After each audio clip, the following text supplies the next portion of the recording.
Hi, I'm Bill Corcoran Jr. This is the On the Stacks podcast.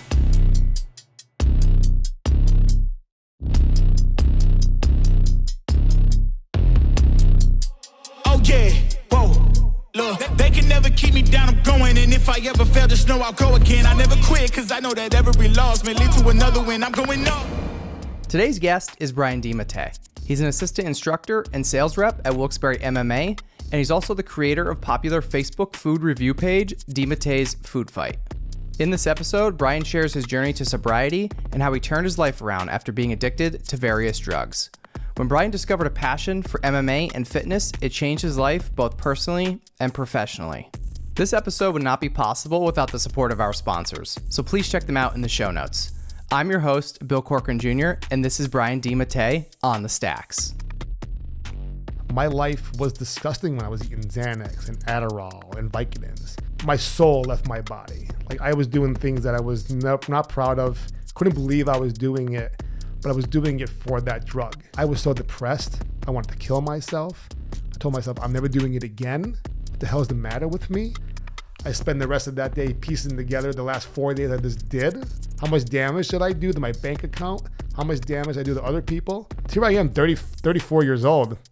Or just turned 35, and my life's in shambles. I have no more money. That day I got arrested, I woke up, I had money in the bank, I had a car, I had a good job, I had my own place. But in reality is, I had those things, but I was just slowly losing them daily and daily and daily. This episode is brought to you by Burn, the fitness company behind the Today Show approved Burn board. If I'm being honest, working out can be a real chore, especially as a new dad in desperate need of sleep and cardio.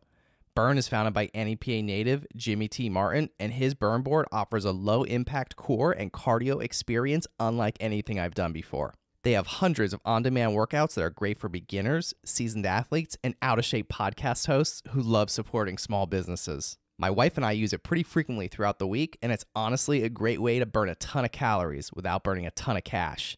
Not to mention, it's a great tool for skiers, runners, wrestlers, and hockey players. Jimmy is offering all On the Stacks listeners 15% off when they use the code STACKS15. Visit theburn.com today to get 15% off your purchase with code STACKS15 at checkout. Again, that's theburn, THEBRRN.com to get 15% off your purchase with code STACKS15. It's time to get on board today with Burn. This episode is brought to you by Cavanaugh's Grille, one of my favorite places to eat and drink in NEPA. They've got one of the best outdoor patios with 13 TVs and over 20 beers on tap. You can also dine inside at this cozy Irish-style pub where your beer never goes empty. Did I mention how delicious their food is? Their in-house smoked brisket, barbecue ribs, and wings are to die for. So grab your friends and have a drink on me at Cavanaugh's. Mention code STACKS for one free draft beer with purchase of any entree when you dine in. Located at 163 North Main Street in Mountaintop, Cavanaugh's is open at 4 p.m. during the week and 12 p.m. on Saturday and Sunday during football season. Dine in today at Mountaintop's only Irish-style pub. Hey Northeast PA, Paul Perfect Storm here. Do you want your kitchen or bathroom to go from this to this? Well, Perfect Storm can do it. Need a kitchen or bath remodel and don't know who the experts are? Perfect Storm Renovations. Expert designers and installers who can help you achieve the kitchen or bathroom of your dreams. Schedule your free in-home design today. Perfect Storm Renovations. High-end quality anyone can afford. What's up, podcast? It's Bill Corcoran Jr. here in the Blue Door Studio, protected by our friends at Ricci Security Solutions. Brian DiMattia, welcome to the On the Stacks podcast. Bill, thank you for having me. It's my pleasure to be here. I'm looking forward to talking. Yeah, man, we got a little filled up on pizza, and from what I understand, you are the Italian pizza stallion. Ooh, I've never been called the Italian pizza stallion, what do you but think? I like that. What do you think? That'd be a lot to hashtag. Yeah. But you know what? That's the game, so I'll have to put the work in. So It's not too bad. You haven't gotten that one yet, huh? I was I've been pushing the NEPA Pizza King. One of my buddies called me that, and I don't know if I want to be the Pizza King. What do you want to be? What do you want to be? I just want to be hey, it's that pizza guy over there. It's the guy that does MMA, jiu-jitsu. The MMA pizza guy. The MMA pizza guy. There you go. That's what I like. That could be it. That's what I like. But, you know, if time comes and I'm called the NEPA Pizza King, so be it. Yeah. So be it. Hey, I will accept it. Hey, if you're on your way to the king, like, You just gotta accept the crown. I guess so. Right? I guess so. Yeah, for sure. Yeah. Someone's got to get me a crown, though. Then it'll be official. Okay. Then it'll be official. I think we can make that happen. That'd be nice. Yeah. Not too heavy, though. Yeah, and we got to make sure we got to make sure we can still see this hair that you Yes. got. I mean, like, we were just talking about this that. is like, it's solid. The beard is solid. The hair. The beard took time to grow in. Man. The hair took time to grow in. I was always shaving my hair, that, and they're cutting it too short. But you find the right barber, you get things done, you know? They help your hair grow, huh? Absolutely. Is that the secret? No, that's not the secret. Okay, what's the hair secret? To let it grow? Anything. Probably genetics. Yeah. Yeah. You know? Or Yeah. you know what? There's so many good things out there now. You never know what could happen. True. This is true. There's a lot of things. I know my barber, he tattoos people's heads that are just like, they want that like Fuller look? They want that constant shaved hair look.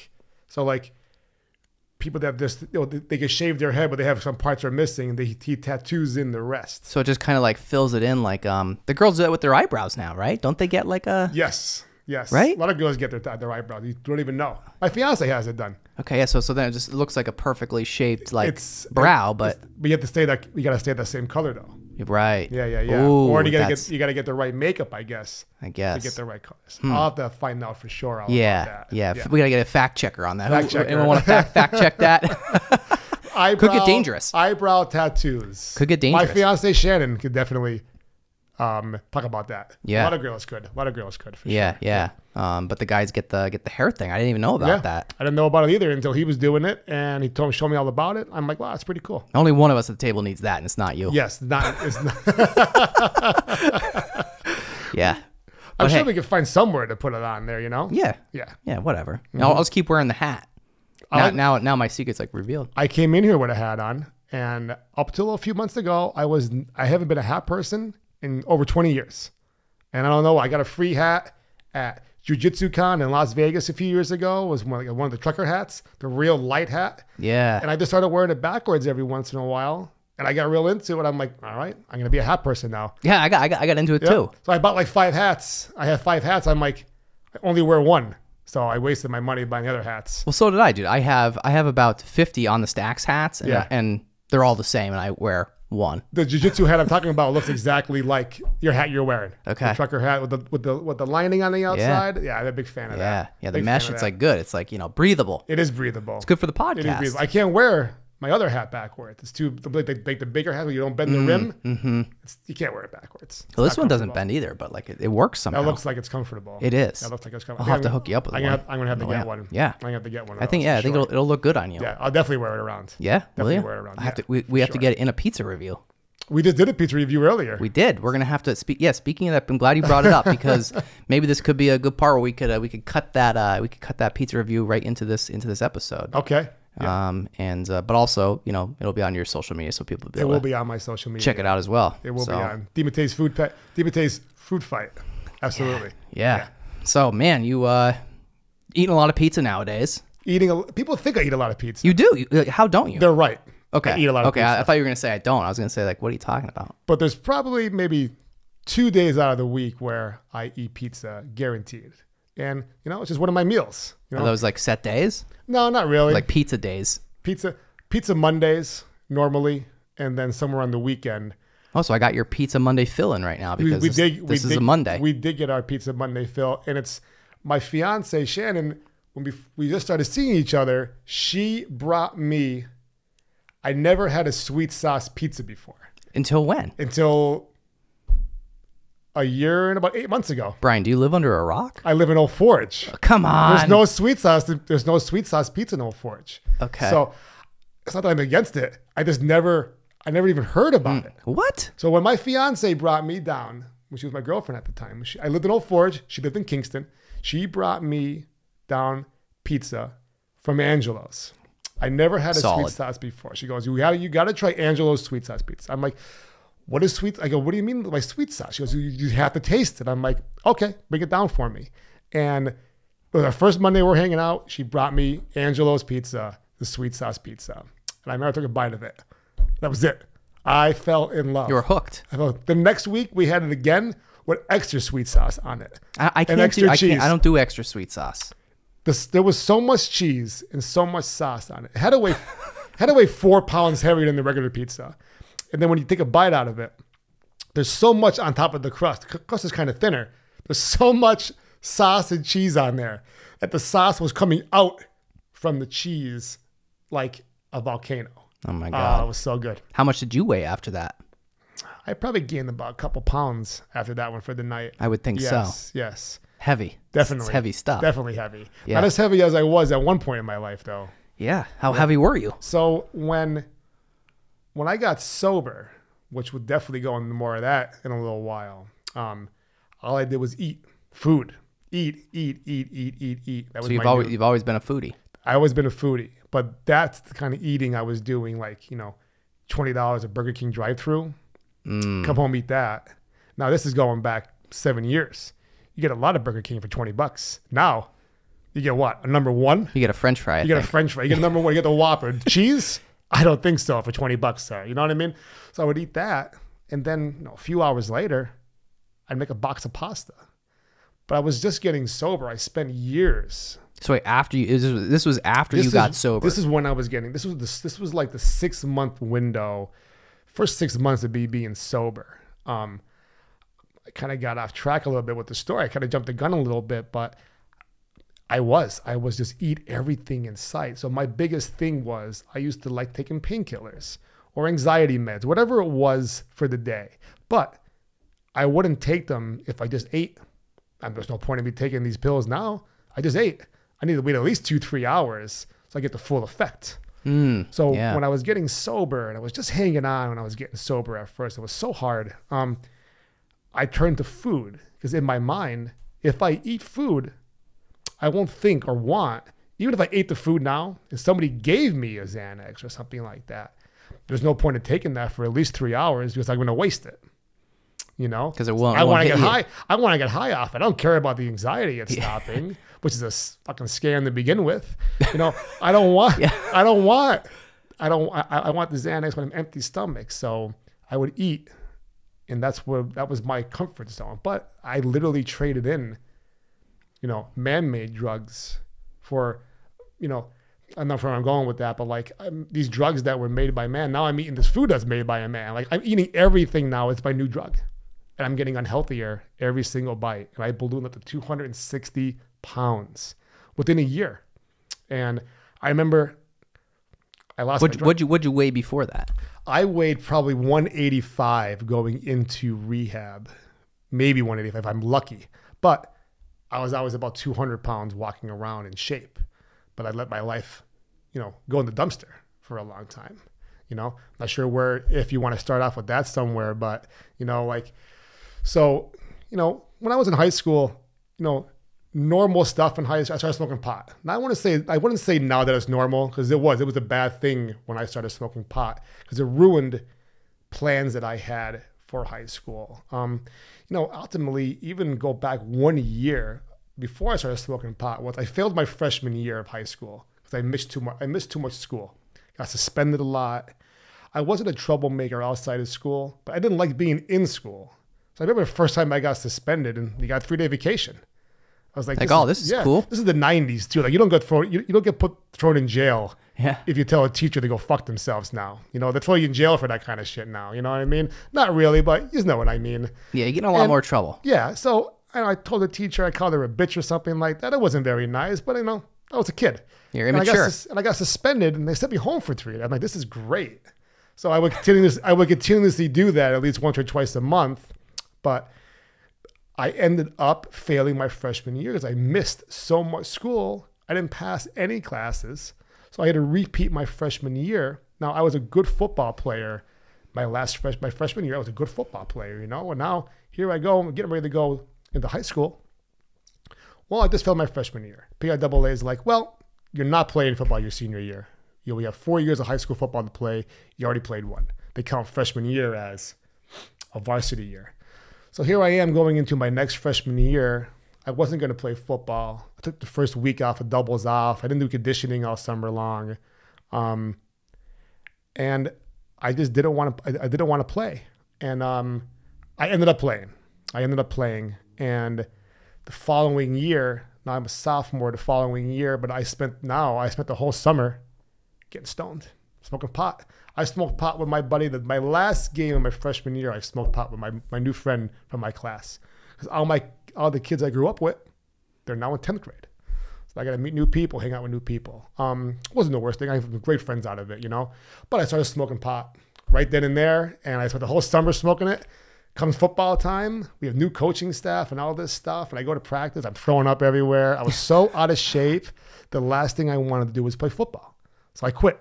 And so kind of, took your athletic career off the path. It did. It derailed. Derailed. I think that was the word I was looking for. I couldn't think of it. I was me and my friends, we were tremendous power lifters. And I'll use that word, tremendous power lifters, for being 14, 15 years old. I was benching 350, 400 pounds for sets, deadlifting 500.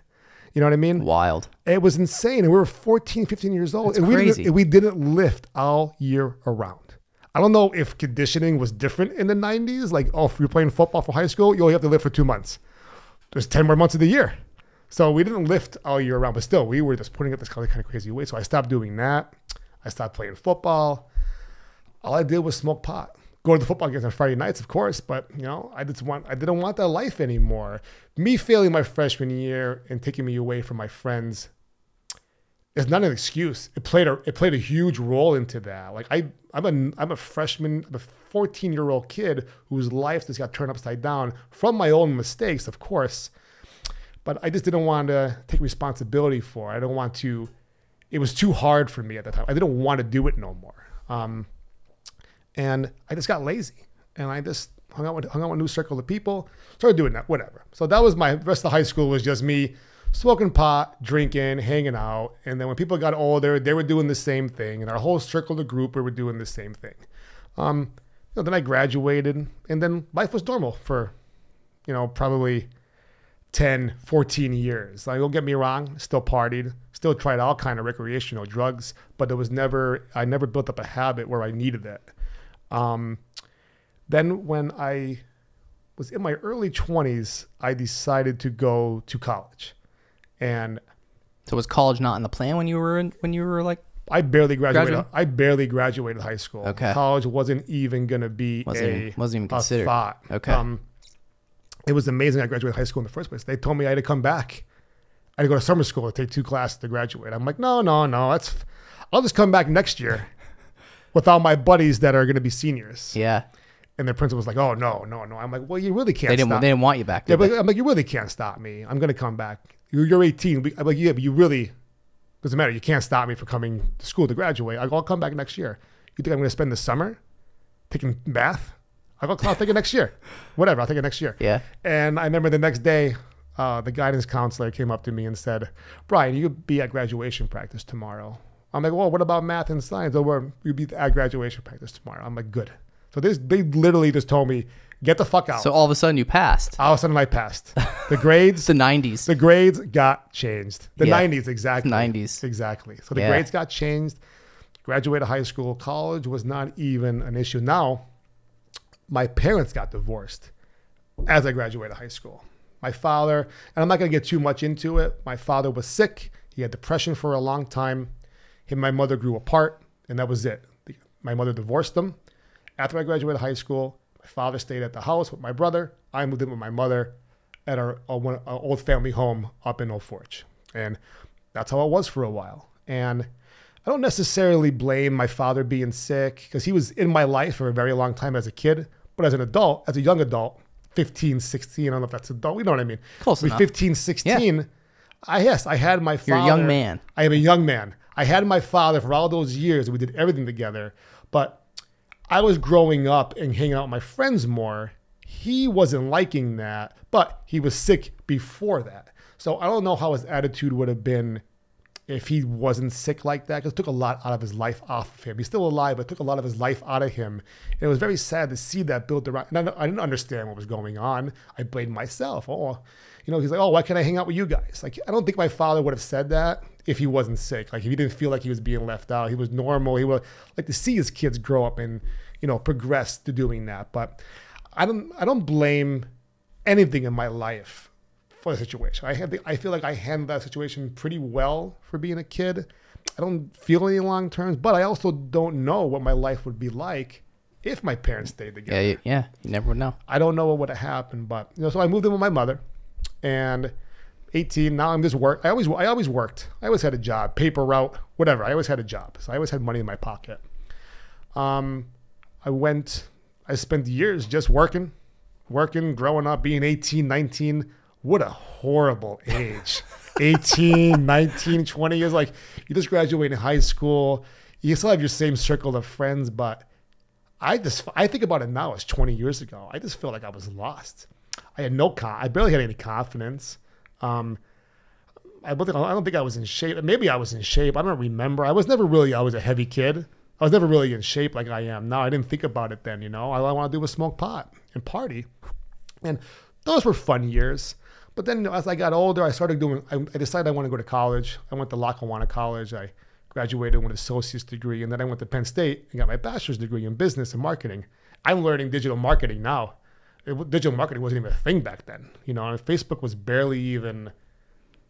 What, 06, 07? Facebook was what? Yeah, literally just about there? It came out. I was a freshman in college in 2007. It came out. And the only reason I remember this is because Facebook came out, I believe, in 2006. Is that when it came out, 2006? 2006. And I remember I signed up. So new. I signed up for Facebook, I think, like literally right into 2007, but before I graduated. So I graduated high school in 2007, but I was also in college in 2007. I remember signing up for Facebook when I was still in high school, and then I connected with roommates and potential classmates on Facebook in a group before I went to college. Oh wow! So that's how I remember it. I'll never forget it. Okay. Yeah. You remember? I remember MySpace. Oh yeah. I was on MySpace in high school. Never knew how to operate or anything like that. My friends would come over. As soon as Facebook came, though, MySpace was basically done. Well, MySpace screwed up. Yeah. MySpace, a whole nother story with that stuff. Yeah. I wonder if Tom's still around. Remember Tom? I think, yes, I do remember Tom. Photo. I think MySpace still actually exists. I think it does in some sense. I think it actually exists for some reason. Yeah, I don't know how or why. That. Yeah, I don't know how or why it does, but yeah, you're Somebody right. probably keeps on buying it and passing it around. Yeah. I think Tom still looks the same on there, by the way. I think that picture, I feel like he takes a new picture every year, but he looks exactly the same. Does he? I have no idea. I'm looking up right now, MySpace Tom. I have no idea. I mean, when you Google MySpace Tom, there's 4 photos on Google. His name's Tom Anderson, by the way. I don't think I ever knew his last name. I never knew his last name. Tom Anderson. I think I want to know his last name. I don't want to. I'm kind of mad that I know his last name now. He has 2 of the most basic names in the world right there. Yeah, it was just, from my whole life, he's just been Tom. Tom Anderson. But yeah, 3 out of the 4 photos are his, well, yeah, they're his original MySpace one. There's one all the way to the right that kind of looks like I think they just photoshopped the background out of it, but then there's like the third one over. He's wearing a black shirt and it just says cash. And this looks like a somewhat newer photo of him. He made his money. Yeah, I mean he doesn't. Money. I mean you could tell it's him, but yeah. Where is MySpace Tom now? It says there's definitely a whole. YouTube is like the best thing in the world. Yeah, it's the best. $15 a month I spend, however much YouTube Premium doesn't costs. Even matter. It is if they told me, hey Brian, we're gonna double that to 28. Be like, all right, take it out the same month, please. It's worth it. It's really, really worth it. And there's definitely a story about MySpace on there. Yeah. Yeah, there definitely is. Yeah. All right, so where were we in the story? If I derail myself? You did, yeah. I need you to read me back in. All right, here we go. We're going to reel you in. It was, we were talking about you going away to college and you were going into digital marketing and Facebook didn't exist. I got my bachelor's in business and marketing from Penn State. And that's I graduated college in 2008. However, I was still working in the restaurant business. I worked in the restaurant business for a long time. That's where I picked up a lot of my bad habits, which I'm going to get into. When I graduated college, I was working for a certain restaurant. I'm not going to talk about it any more than that, but I wanted to be a manager there. It's funny. I went to college to get out of the restaurant business because I felt like I was stuck in there. I needed more education, whatever it was. But I got to back up just a small smidge. Leading into the last year and a half of college, that's when I started getting really into the drugs. I was taking painkillers. Somebody at the job offered me hey, you want a Vicodin while we're working? I'm like, yeah, sure. Now I said earlier, I used to take these drugs recreationally years ago for a weekend, couple days. Never even wake up thinking about it. Painkillers, yeah. Vicodins, Darvocet, whatever the hell they are, Percocet, whatever they are, right? I used to take them when I was younger. Oxycontin, he'd be snorting Oxycontins when I was younger, you know what I mean? But like, it was just a weekend thing. not making it right, but it wasn't every day. It wasn't a habit. It was the same as someone that doesn't drink going out for the bar for the weekend, getting drunk. I put it at the same level. So here I am now, going in my middle of my junior year, and I have good grades, but now everything's slacking. I was working out I was in the best shape of my life in my late 20s. Like, I was working out all the time, was eating great, was very active. But I was only active in doing that, working out and eating right. And I would sit home. I wouldn't really go out socially a lot. I just didn't want to. I don't know what, I was obsessed with working out. So all I wanted to do was work out and look better the next day. But what was I even doing it for? Which we'll get to more on that later on. Now we fast forward, But I was so into that. I was living my life for that. And I was going to school. But school was my way of getting out, putting myself out there and getting out more. But like, that wasn't healthy for me. I was obsessed with working out. And, years later, I learned that this was so unnecessary to do that. But sticking with the topic, I was going to college. I was high all day long. I was taking painkillers, night classes, day classes. I was going to work high. I went from being at work, taking a couple, getting through the shift, going home. That turned into after work too. I want some more after work. Now I want them in the mornings because I'm not working. Then it turned into the point where now I need them to not get sick. And at first I didn't know that. I never took them longer than a certain amount of time. So I would take in the Vicodins, specifically the Vicodin pills. I was taking them every day. And it was just, I woke up the one day and I'm sick, going to the bathroom, sweating, my stomach's bothering me. Figured, I got the flu or whatever.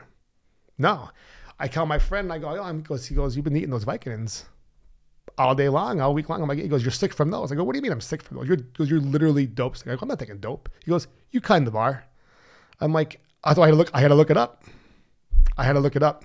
And I'm withdrawing from Vicodin. So you know what my solution was? Oh man, let me just stop and be sick. My solution was, because I love them so much at this point in my life, I better take enough so I don't get sick. Instead of just sitting around for a day or two and being sick and not taking them anymore, who knows where my life would have been? I probably wouldn't be as good as it is right now, though. I tell you that right now. I don't know, for some reason, but you had to go down that really bad path. Yeah, right? For sure. That path took me to so many places, and it's ironic. I mentioned to you the other day, it all started with pot, and people say, "Oh, pot's not a gateway drug." Marijuana is 100% a gateway drug, and if you want to debate it with me, anyone wants to debate it with me, I'm up for it because it's the definition of it. Marijuana led me. The person I was buying pot from sold me something else. That marijuana was the gateway to that drug. So by definition, it's a gateway drug. But anyways. So you'll debate that with anyone? I'll debate that with anybody. Don't tell me that. And people say that marijuana is not a performance enhancing drug. It's 100% a performance enhancing drug. Okay? Smoke a ball and go lift some weights. I guarantee your performance goes up or goes down. How so? I get super focused when I smoke and go lift weights. Super focused. I never thought I would get there, but for me, I could do it both ways. I'd probably do it more or less not smoking that before I go work out. But when I do, I'm just super focused. I go into the gym, I stretch, I work out, and I'm gone. I don't know what it is. I just like it. I know a lot of people don't like it, but it's definitely a performance enhancing drug. I mean, in my opinion, it does. Especially if you need to eat more. If you're a hard eater, you can't eat a lot of calories and you get stoned and you start eating more.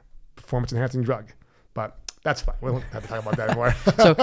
so back to the you said you start taking more pain pills, right? So instead of me, I'm sorry. Yeah, no. So I just want to understand. So like when you said to yourself, oh, I just need to take more because that'll keep me from preventing me from getting sick. Yes. At that point, did you realize that you had a problem? I knew I had a problem. You knew. But in my head. But you just want the pain to go away. I wasn't in pain. Well, the stomach. Yeah, I don't want to be sick anymore. I knew I had a problem, and my problem was I'm sick from not taking the Vicodins. So I need more of them, and I had to always have them. So I made sure I always had them. But I mean, that only lasted so long because I buy a bunch of them, take 2 or 3, I got tons of them left. Well, let's fast forward almost a year. I need 30 of them now. 30 Vicodins to not get sick. Never mind getting the euphoric feeling that I wanted. I needed 30 Vicodins to not get sick. Just to be like normal. So this is when it was getting bad, okay? So I'm eating 30, I'm spending thousands of dollars a month on pills. I could own my own OnTheStacks podcast building, you know what I mean? But instead, I don't, you know what I mean? But the money I spent on them. And finally one day, one of my many drug dealers back then, I was buying pills off of him, and he gave me Suboxone instead of a Vicodin. I go, what is this? He goes, people take this, it's an opiate blocker. People take it to come off of heroin or something like that. I go, bro, I don't want to come off these pills. He goes, no. He goes, you get high off them just like you do off of these. Okay. So I bought them off of them. The first one I took, I swallowed it, not knowing it. I put it under your tongue. So I called him up. I go, bro, you ripped me off, blah, blah, blah. He told me the right way to do it. I did it the right way, and I was off to the races with it. I had that euphoric feeling I wanted for a fraction of the price, and I had tons of them. But like anything else, those turned into the same problem that the Vicodins turned into. My life leveled out a little bit more with these because I was spending less money, but in reality is I was still an addict. I was still relying on these, and I was on them all day long. And I didn't know how to enjoy my life without taking them. Only in the mornings, because the mornings, I didn't get high in the mornings. So when I wake up in the mornings, have a cigarette, coffee, eat, go throughout my day, but then I would get stoned. But that started taking a whole nother level where now my mornings, before I left my bedroom, I would take something in the mornings, whether it was a Vicodin, or not a Vicodin, whether it was a piece of Suboxone, or my main underlying addiction was Xanax. I was prescribed from the doctor, and instead of being evaluated on a yearly basis or a monthly basis with those, I was just given a higher script and a higher script. Either I asked for them or it just happened to be that way. There was never any discussion. How old were you when you got prescribed them? I was in college, so 20, 22, 23. All I did was go in there and say, hey, my mom has Xanax. Instead of me getting them from her, can I have my own from my own anxiety? No problem. How many do you want? Wow. Just give me 60 of them. That's good. I don't need a lot of them. I wanted to play it cool because now I had the doctor hooked. And I would just get more. Tricked them. I would just get, it wasn't hard. Yeah. I would just get more and more off of them. So now I'm eating the Suboxone. My life leveled out a little bit. I finally moved out of my mom's house at, I don't know, the ripe age of 26, you know? Very ripe. It is what it is. You know, Yeah. I chose college over moving out, but whatever. I could have did both. I just didn't want to. So now, I live in my new place. I'm taking the Suboxone on a daily basis. In my eyes, my life is leveled out. I have money in the bank. I'm not doing crazy Vicodins no more, whatever. But the truth was the bottom was just about coming. And I woke up one morning and took a Suboxone, did my normal routine, and it didn't work. I'm like, what the fuck is this? What the fuck is this? Took another one. Now I'm reaching dangerous levels now. I took like 2 or 3 of them. Why didn't it work? I don't know. I know a lot of people told me, like when I told them that I'm getting high off the Suboxone, they're like, really? I didn't get high off them when I took them. I'm like, because they'd be taking them to come off of heroin. I'm like, maybe it's because I'm not taking them for that reason. But a lot of people said it doesn't work for them. So I was just getting away with it for a couple of years. Like this is going on like 2 years now, and I was in between there. I fucked up I fucked up a good management career with dining restaurants because I was just so stoned all the time. I didn't care. I was black. It was just it was a mess. It was an absolute mess. And I woke up, didn't work. I freaked out a little bit. I waited again to the next morning, tried it again. Didn't work again. It took more. The third day, still none. I'm like, oh my God, right? What am I going to do now? Now I have a Suboxone problem, but they're not getting me high. At least there was something that came out of it. Now I have this habit where it'd be like being an alcoholic, and they give you beer with no. They give you the alcohol. Yeah, non-alcoholic beer. But you don't get sick, but you don't get messed up. That's the best way to describe it. Oh, here you go. You won't be sick. What about the buzz? Oh no, you're not getting the buzz. You're not getting the buzz. That's what it was like. So here I am for a couple of weeks just eating Xanax now. Now I've doubled. Back to Xanax? Oh, back. Or you were still on there was this whole always a time? Xanax. Okay. And so I guess Xanax and Suboxone are a very bad combination. Lethal combination. I don't know about lethal because I'm still here, But but it was still pretty bad. it could be for other people. You know what I mean? So here I am now. I doubled my Xanax addiction because I have 24 hours a day to fill. So instead of being, somewhat completely functionable throughout the day, even though I went high on the Suboxone, now I'm eating Xanax. So I'm a little bit in zombie land. Okay. And on top of the Xanax, I'm eating Klonopin, every other Xanax medication you could possibly get. I had a guy for everybody. And You got a lot of guys. a lot of guys. A lot of drugs. A lot of people. This is going back in the old late 2012, 13, 14. This area had them all over the place. They were probably safer than they are now. People are dying doing everything now. But regardless, you know what I mean? They're all bad, and it's not worth it anymore. So here I am now. Just have that's my Xanax problem. Well, I'm still taking the Suboxone because my body's addicted to it. And if I don't take it, I'm going to get really sick. And I was hoping that it would work again too. So every day I take it, I add to the. How did you not get into heroin? I'm going to get to that in Okay. a moment. So we'll have to back up a little bit because I went from eating the 30 Vicodins a day, and one person asked me, bro, why are you taking so many Vicodins? Why don't you just take a Suboxone? And I go, no. And then that's Suboxone, Oxycontin. I go, no, absolutely not. He goes, why? It'd be cheaper. It's the same thing, blah, blah, blah. I'm like, I agree with you. It would be much better. However, I had a bad experience when I was younger. It's kind of like you touch the stove too many times or eat something you get sick off of. You don't want that. And I was lucky enough to have that bad association with that. And I didn't go to that. So eating 30 Vicodin, now don't get me wrong. If that guy in the car that night, I was sick that night when I went to the car to go meet my guy. If he didn't give me the Suboxone and told me, hey, I don't have any pills for you, but I have this heroin, I probably would have took it. Oh yeah, I'll just take it today. I'll take it today, no problem. I'll snort it when I go home. I'm not going to shoot it. The last thing I'll do, maybe I'll snort a little bit of it and I'll be fine. I'm sure I would have loved it, and it would have been over. But it didn't work out that way because I would be dead right now. The way I went, and we'll get into my next drug of choice, I would not be here talking to you right now. There's no way. I wouldn't have lasted 2 weeks the way I went, and the people I started hanging out with towards the end of it too. So the Suboxone stopped working. The Xanax doubled. I started smoking pot again. I stopped for a while.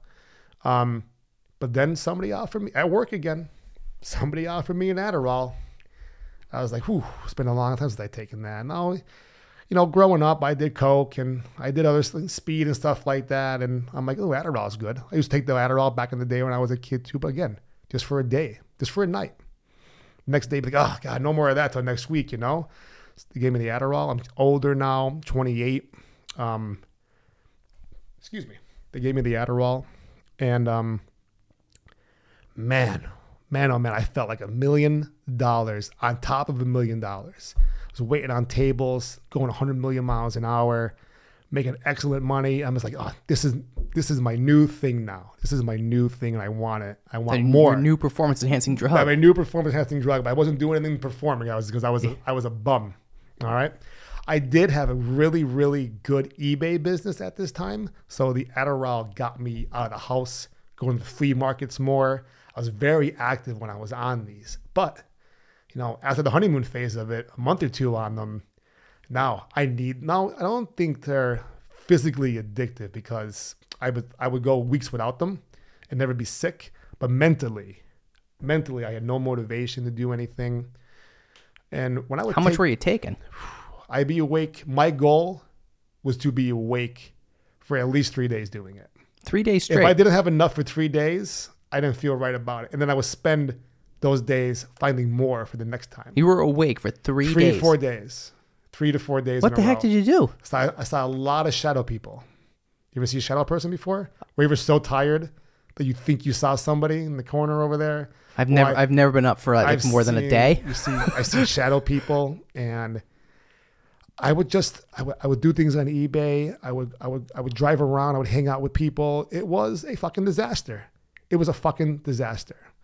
Then I would finally go to sleep. No, excuse me. I would finally eat for the first time in 3-4 days. I was so dehydrated. You know when you're dehydrated. You know when you're dehydrated. I wasn't eating anything, wasn't drinking. And I would finally eat, go right through me. Then I would eat again. Then I would sleep. 20 hours, 24 hours I would sleep for. And when I would wake up during that sleep to do whatever, go back to sleep, I would feel okay. I would actually I would feel amazing. I would feel so relaxed, so calm, because all I wanted to do was sleep, because your body's just, God knows what your body is like after 4 days of being awake, you know? Very tired. Yeah, so I just needed to sleep. I was so relaxed. But then when I finally would sleep in my, whatchamacallit, like my dopamine levels would get back to normal, somewhat normal in my head, I would wake up and I'd be like, oh, I was so depressed. I wanted to kill myself. I told myself, I'm never doing it again. What the hell is the matter with me? I spend the rest of that day piecing together the last 4 days I just did.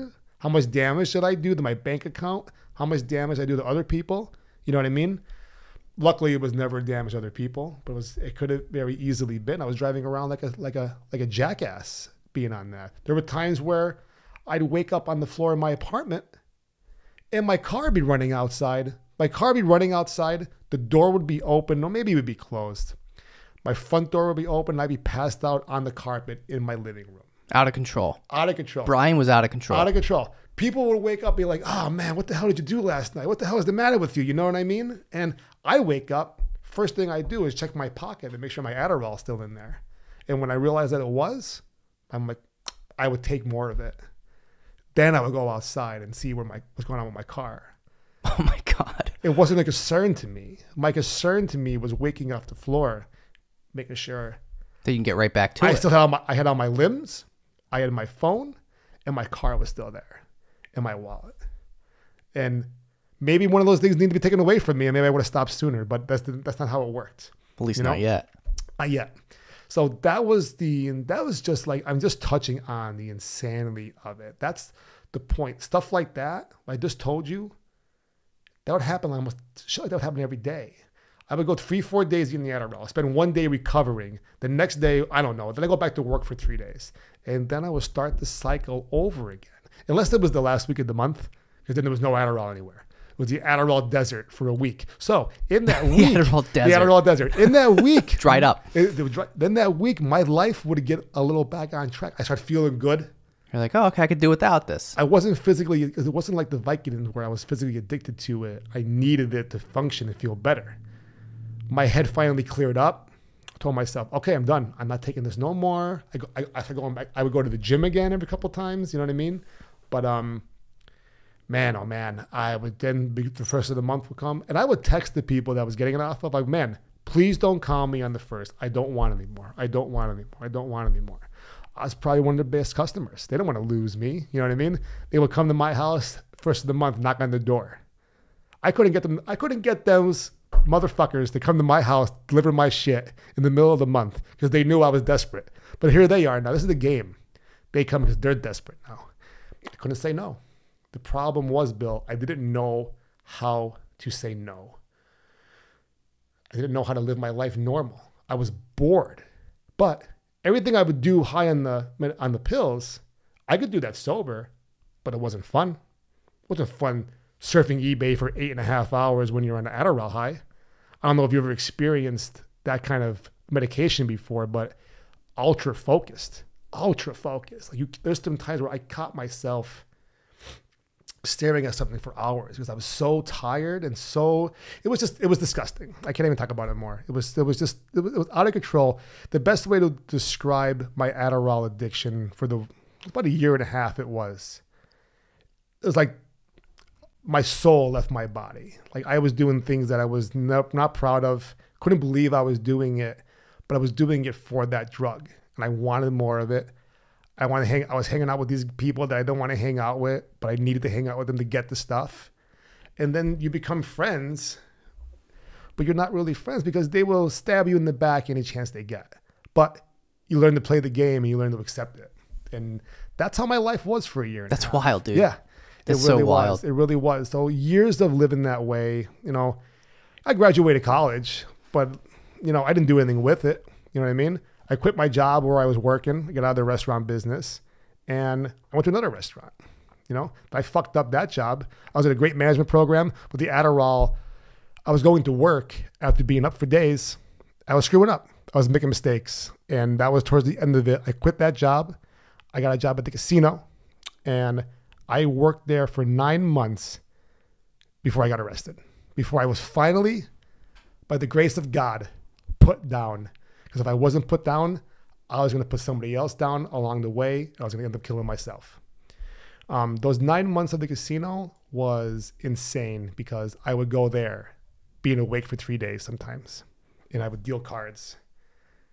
And I was only able to go, I felt comfortable around the players, but I didn't feel comfortable around anybody I worked with. So I would go hang out, I would go run outside on my breaks, smoke cigarettes in the corner of the building. Then I would sneak back into the building and go back to the tables. There were times where I would skip my break because I didn't want to be around anyone else but these players. Why? I was paranoid. You're up for 3. I was so paranoid. It's amazing I never got in trouble at work. It's amazing I never passed out on the floor at work or something like that. My boss did tell me years later that, he goes, you don't remember the one time we had to bring you to the office because you were screwing up and you said you took medication. I'm like, oh, I took the wrong medication. I took like NyQuil instead of Dayquil. But they bought it. Some of them probably bought it. Some of them knew. I mean, you work in a casino, there's a whole bunch of people that work there, all different personalities, and you know who's on whatever, right? The worst part about it is I was like that there. People knew it, and my mother worked there. You know, she worked the same job with me, different shift, and God knows the embarrassment I probably gave to her. But you know what? I gave her some more embarrassment when I got in trouble, which I'll get into right now. So finally, June 14th, 2014. Is that right? 2015. The year 2015, doesn't matter.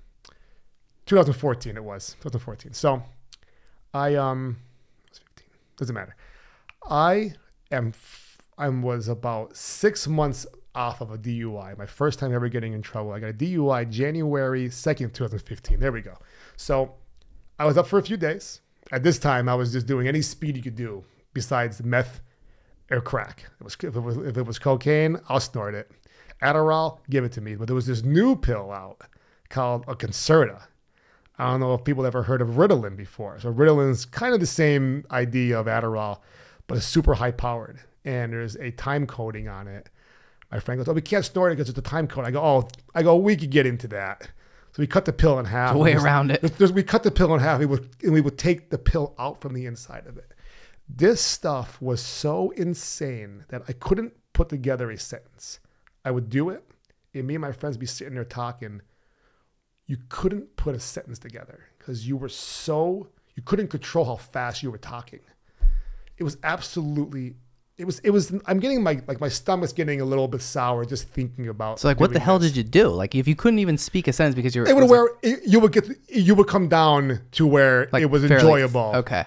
But at first it was a little sketchy. First half an hour maybe, and then we'd be doing more, and then Adderall on top of it, and Coke on top of it, whatever the fuck it was, whatever the drug of choice for that hour was. Okay. I watched these kids do meth. Okay, I watched them do meth one day. And then I didn't see them again for 3 more weeks. In those 3 weeks, they were doing meth. All right. In those 3 weeks, they went from, you know SpongeBob? Yeah. All right. That's the best thing I could do. So, you know, SpongeBob, they go into Sandy's bubble. Yeah. Sandy's a bitch, by the way. Yeah. Anyways, they go into Sandy's bubble and their fisting comes off their head. They're normal. Mm-hmm. They're breathing. But then the SpongeBob slowly goes into like old SpongeBob. Yeah. That's what these kids looked like after 3 weeks. Oh my God. All right. So I'm sitting there. So you asked me earlier, you never did heroin before. I'm looking, I never did meth before. Meth is scary. Jesus Christ. I mean, Adderall is pretty much meth. Adderall is pretty much legalized over-the-counter meth. Like, probably had the same effects from it. But watching these kids do it, I was like, wow, this is towards the end. Now, I think I got off track, Bill. So you're talking about how... I bring myself back to the DUI. Yep. DUI, I partying for 2-3 days with these kids. I'm leaving. I would go to Toys R Us all the time to look for wrestling figures. That's what I was told on eBay. It was wrestling figures. And I was at Toys R Us Wilkes-barre. Next thing I remember is I am in the back of a police car. And they told me, an ambulance. And they told me, I'm like, why am I in this ambulance? They're like, you smashed into the telephone pole in the Lamp Factory parking lot off of 315, right next to Friendly's there. You know what I'm talking about down there? Yep, the Lamp Factory. I'm like, wow. They're like, were you drinking? I'm like, I don't think so. You told us you had 2 Budweisers and some Xanax. I'm like, I don't drink Budweiser, but the Xanax, yeah, I prescribed the Xanax, right? So they arrested me under DUI suspicion. So I got to the hospital, handcuffed to the bed. I wasn't drinking, so they couldn't prove the DUI right there. But they took blood, let me go. Like, we'll be in touch. I'm like, okay. I go, officer, was I arrested? I don't remember. He goes, no. He goes, not yet. I go, okay. Okay. So, remember my car was impounded. I couldn't get it. I had to call my mother to come get me to the hospital. And she's sitting there. All I had to do was say, Mom, I need some help. And I would have got the help. But, Mom, I'm tired. Swing shift's rough. She understood that. I made a huge lie up. She believed me. Went to get my car. They wouldn't give it back to me. Got it the next day. Will you believe that in the cup holder of my car, all of my pills were still there? The cup holder wasn't closed. They were in the white. They were open. The police didn't see it. You know what I mean? I was thankful because I got high right there. Right, yeah, you got your stuff back. I got high right there, but they could have charged me with a whole bunch of other stuff. To this date, I never know what the hell happened. You know what I mean? Wow. Anyways, so right back to it. I went right back to it. I didn't even question it. The next day, I was like, oh, shit. Didn't think about it. Because it took 2 months to get the DUI papers in the mail. Here comes the DUI papers in the mail. Oh, shit. Okay. I call up a lawyer. He asked me, you were in trouble before? I'm like, no. It's okay. Blah, blah, blah. You'll get ARD. He explained ARD to me. And I was like, okay. So I have until summertime to enjoy myself now. And when that comes, this is the last hurrah. Last hurrah. But when ARD comes, I'll be able to eat my Xanax because I'm prescribed to them. So I'll just live off Xanax for 6 months or whatever. I'll get high off those. I'll do them all the time. Whatever. I'll have to sacrifice to do it, you know? And I looked up, Luzerne County lets you drink if you're on suspension DUI. For some reason, Lackawanna County and Luzerne County are different. It's like, I'll drink and do it and do Xanax. Perfect. So here I am stretching out. I go to my first hearing, get part on an ROR bail. I didn't even care what that was. So here I am on ROR bail, gallivanting, driving under the influence, everything you could possibly do to get myself thrown in jail before I get thrown in jail. And I didn't make it to the rest of the summer. I didn't make it to ARD. June 15th, I decided to after being on a 4 or 5 day bender, went to Mount Airy with a friend. We were drinking at the bar. The last thing I remember was they made me a Jonestown punch that we used to drink at Julia's in Old Forge. I was telling the bartender, I'm like, blah, blah, he goes, Jones. I go, that's it. He made me one of those. That was it. I was out. I remember getting in the room. I remember driving there. I don't remember anything after the drink. And then after being surrounded by, I came out of my blackout, surrounded by security. And they told me, I go, what's going on? Where's the person I'm with? Oh, they're sleeping it off. And when they get up, they're driving you home. You're never allowed in here again. You should know better. You hold a gaming license, blah, blah, blah, blah. Right back to my blackout. All right. So I vaguely remember driving home. I do remember being in the front yard of my cousin's house on Main Street in Old Forge. Whether I was there or not, I don't know. But the way the rest of the day went, more than likely I was. My friend told me that she stopped to get gas down the street. She said, do not move. I guess I left the car. I don't remember that. I do remember standing in next to a bush with the house right next to my aunt used to live. They don't live there anymore. Next to ABC Kitty Campus there on Main Street. Beautiful house there on Main Street. But I remember standing in the front yard. Again, I can't confirm or deny if I was there or not, but I remember being there. Anyways, my blackout brings me all the way up to, I lived on Mary Street in Old Forge. And behind me, an Old Forge police officer lived. And instead of going into my apartment, I remember I was trying to get the door open with my Eagle key. I'm like, why won't my Eagle key? Why won't my key work? Why won't my door open? So I wasn't intentionally trying to break into anybody's house. I thought I was in my own place. I didn't know what was going on. It was a disaster. What, did you kick the door open? No, I never got in the house. Oh. I wasn't violent at all. I wasn't trying to break in anywhere. I thought it was my own place.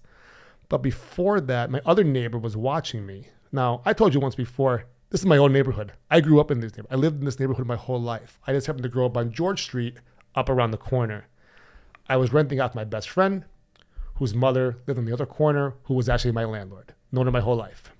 And the cop? No, I know the cop from being in town. Yes, I didn't know her my whole life, but I knew her from being in the same town and being my neighbor.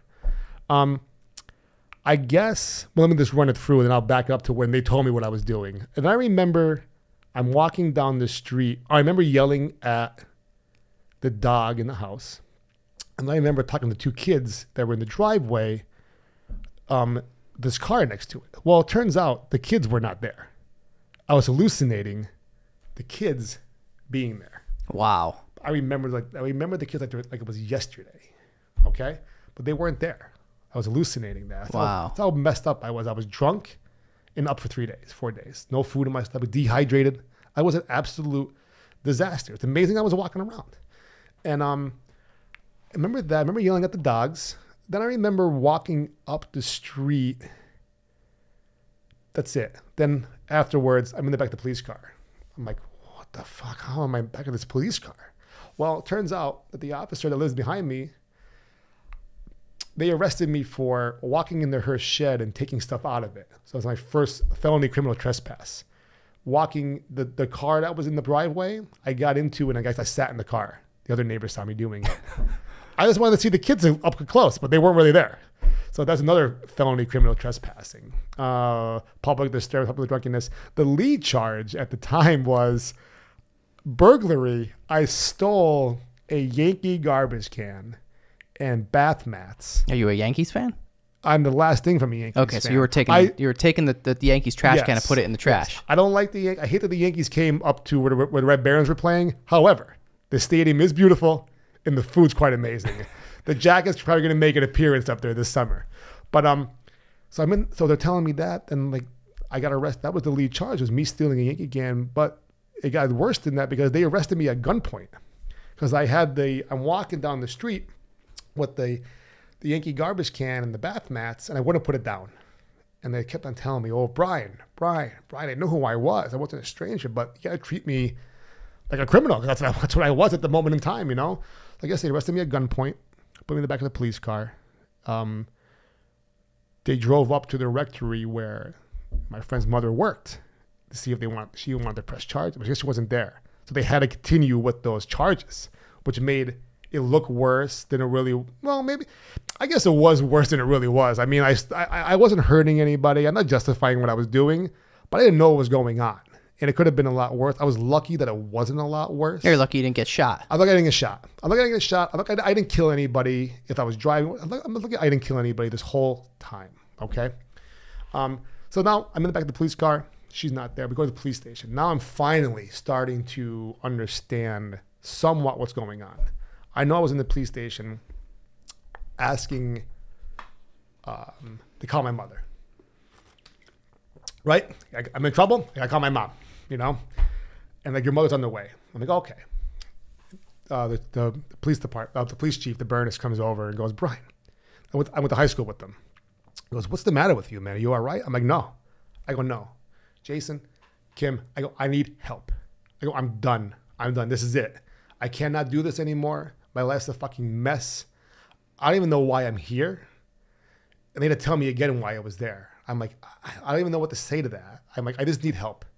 And the officer that arrested me, whose house it was, she goes, okay, I'm going to help you the best way I can.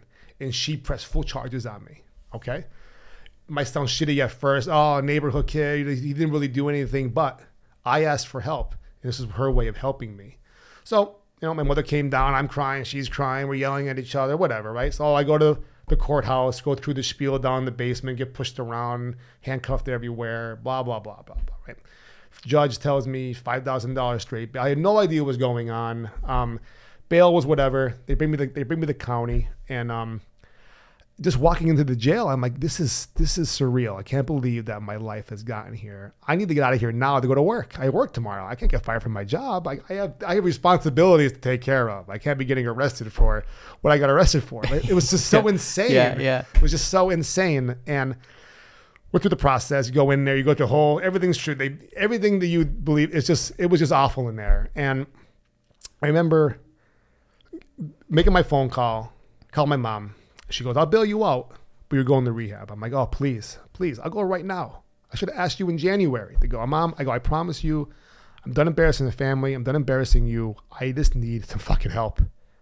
And she starts crying. I start crying, whatever, right? So I'm in jail for like the rest of the night and in the morning, but I'm in a cell by myself. So we go upstairs, blah, blah, blah, blah, blah. I go in the cell by myself. Now I'm sitting there for the whole night, not sleeping. It's just miserable in there. I couldn't imagine being in there more than one day. And I'm sitting there coming to more and more.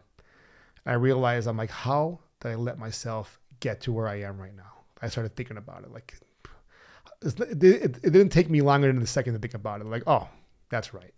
Everything you've been doing the last year and a half, last 2 years, that's why you're here. And I'm like, well, you know what? I'm not coming back here. Not realizing the severity of everything that went on. So I'm like, okay, I'm not coming back here. So I got out of jail. My mother, I get in the car.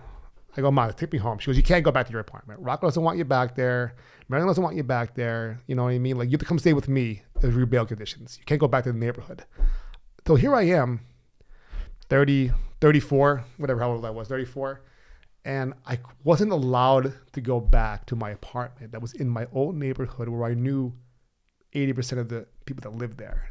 I was just like, wow, my own friend doesn't want me back in my apartment. Does he hate me too? You know what I mean? So you start thinking about that, you know?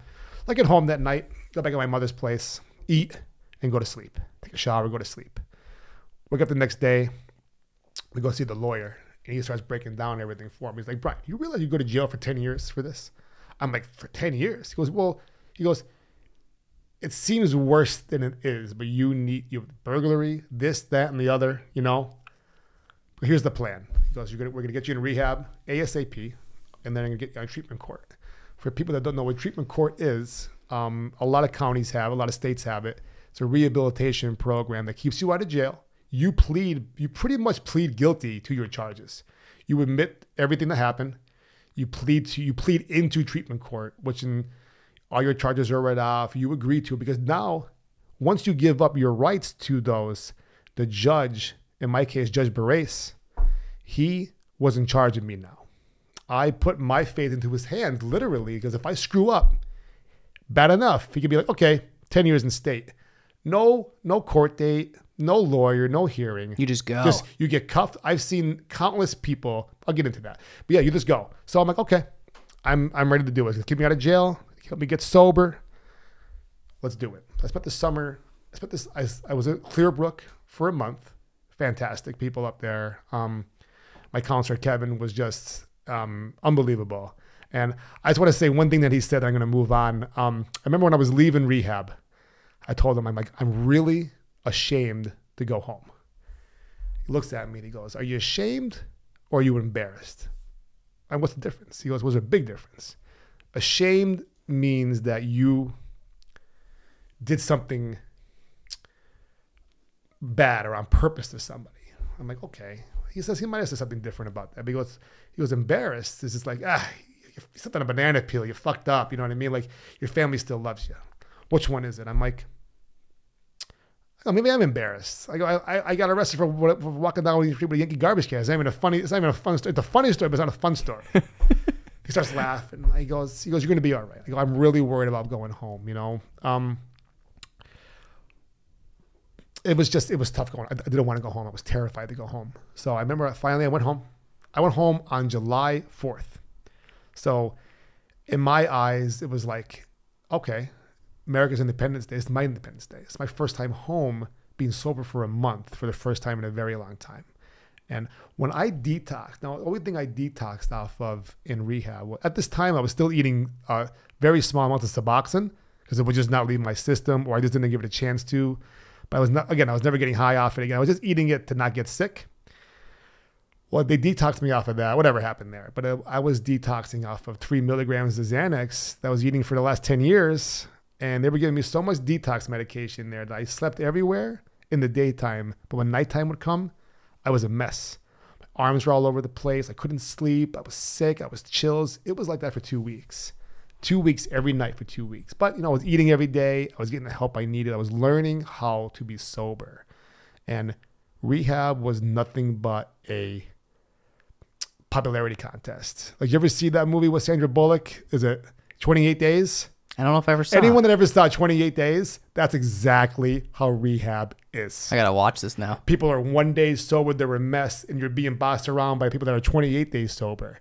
When I went into rehab, I didn't see the movie till afterwards, but I went into rehab in the first couple of days. You don't want to do anything. You're like this. You're like the new kid in school. Yeah, new kid on the block. By the third week, fourth week, you're the one giving the tours. You're the one sitting up. Oh, it was popularity contest. Yeah, you're moving up in ranks here. Absolute popularity contest. Rehab ranks. Yeah. Yeah, that's the best way to put it. It's the best way to put it. And rehab saved me. Getting arrested saved my life. Rehab gave me the tools to come out to the world a little bit normal. But AA, I do not go to AA anymore. Not that I'm against it. I outgrew it. My sobriety was strong enough where I didn't feel I needed to go there no more. I believed I didn't need to go there anymore, and I was right. Up to this point, of course. You never know what's going to happen tomorrow, but I went to AA every day for the summer, twice, 3 times a day. It got me out of my house. It got me out of my head. I learned how to stay sober in AA. Now, I wasn't buying into the God stuff just yet. Not saying I'm not religious. I'm Catholic. I was raised Catholic, but there's a lot of I don't believe or I believe differently about. I spun it into my own beliefs, which is fine. But even up to that point, it wasn't that strong of a base where I turned to it for help. Until about 3 months I was sober. I wasn't on treatment court just yet. I got off track with that too, didn't I? A little bit. That's fine. It's all good. I'm coming all right. Good. I'm coming. It's part of the story. I'm coming right back to Yep. it. All right, we're driving right back into it. All right. Yeah. So about 3 months sober. I'm getting ready to plead in the treatment court, and my friend asked me to bring her jumper cables. I'm like, I happen to have them in the back of my car. So I got in the car, drove right down. I lived on Bridge Street in Old Forge by Town Tavern. Driving down the road, there's that road that comes out from Town Tavern with the stop sign. Well, I'm coming down. Here comes this van. Boom. Crushes me. Hits me right on the driver's side door. Smashes me into Town Tavern. That little ramp where the steps are. Oh, my God. I knocked out. I came to. The Ford symbol of the van was sitting right in my lap almost. But I was fine. Cigarette I was smoking at the time. I quit smoking, by the way. It's the worst thing in the world. If you're smoking cigarettes, don't smoke cigarettes anymore. Listen to Brian, everybody. Please quit. Quit your cigarettes. Please, everybody. Please quit. You're going to feel absolutely amazing.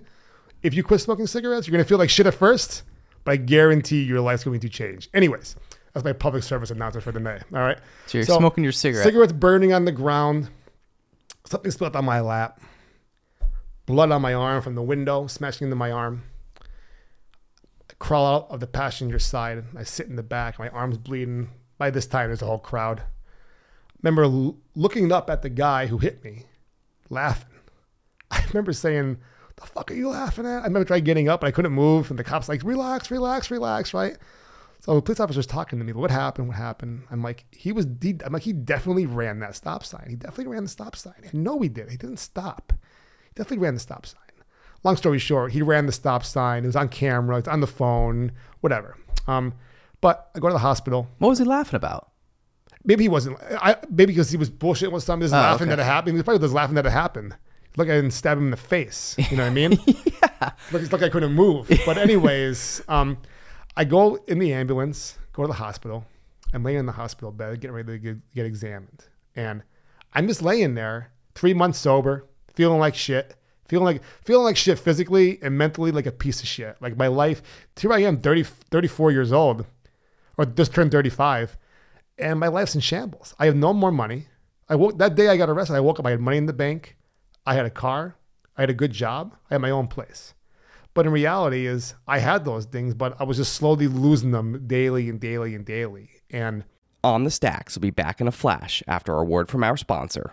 This episode is brought to you by Elevation Wellness, NEPA's premier wellness center located on Mundy Street in Wilkes-Barre. From pro athletes to busy parents, Elevation Wellness is leading the conversation when it comes to bettering your health through integrative medicine. Founded by NEPA native Louis Helmecke, Elevation Wellness offers physician-formulated and guided treatments that are administered by registered nurses. To learn more about how you can experience the benefits of IV vitamin therapy, multivitamin booster shots, non-invasive aesthetics, or peptide, NAD, red light, and compression therapy, visit elevation-wellness.com or follow them on Instagram at Elevation Wellness NEPA.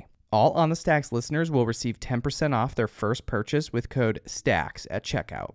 Call 570-762-9400 or visit elevation-wellness.com to book your appointment today. Elevation Wellness, taking your health to new heights. Welcome to the future. While you're hearing this ad in the present, the Center for Technology Innovation at Lackawanna College is preparing students for the jobs of tomorrow in the world of advanced technology. The Center for Technology Innovation will offer undergraduate degree programs, corporate training, as well as short-term stackable certificates in areas such as robotics, cybersecurity, electric vehicles, virtual reality, and artificial intelligence. Based at a 90,000 square foot facility in downtown Scranton, Pennsylvania, the Center for Technology Innovation is located 2 hours from the major cities of New York, New Jersey, and Philadelphia, and is just 15 minutes from a commercial airport in a region thriving with tourist attractions and a vibrant restaurant, educational, and cultural scene. Lackawanna College is a proven industry-leading innovator. But don't just take my word for it. Fast Company even recognized Lackawanna College's reputation for innovation by naming them to their top 10 list as one of the world's most innovative companies. For more information or to enroll, call 877-346-3552 or visit lackawanna.edu.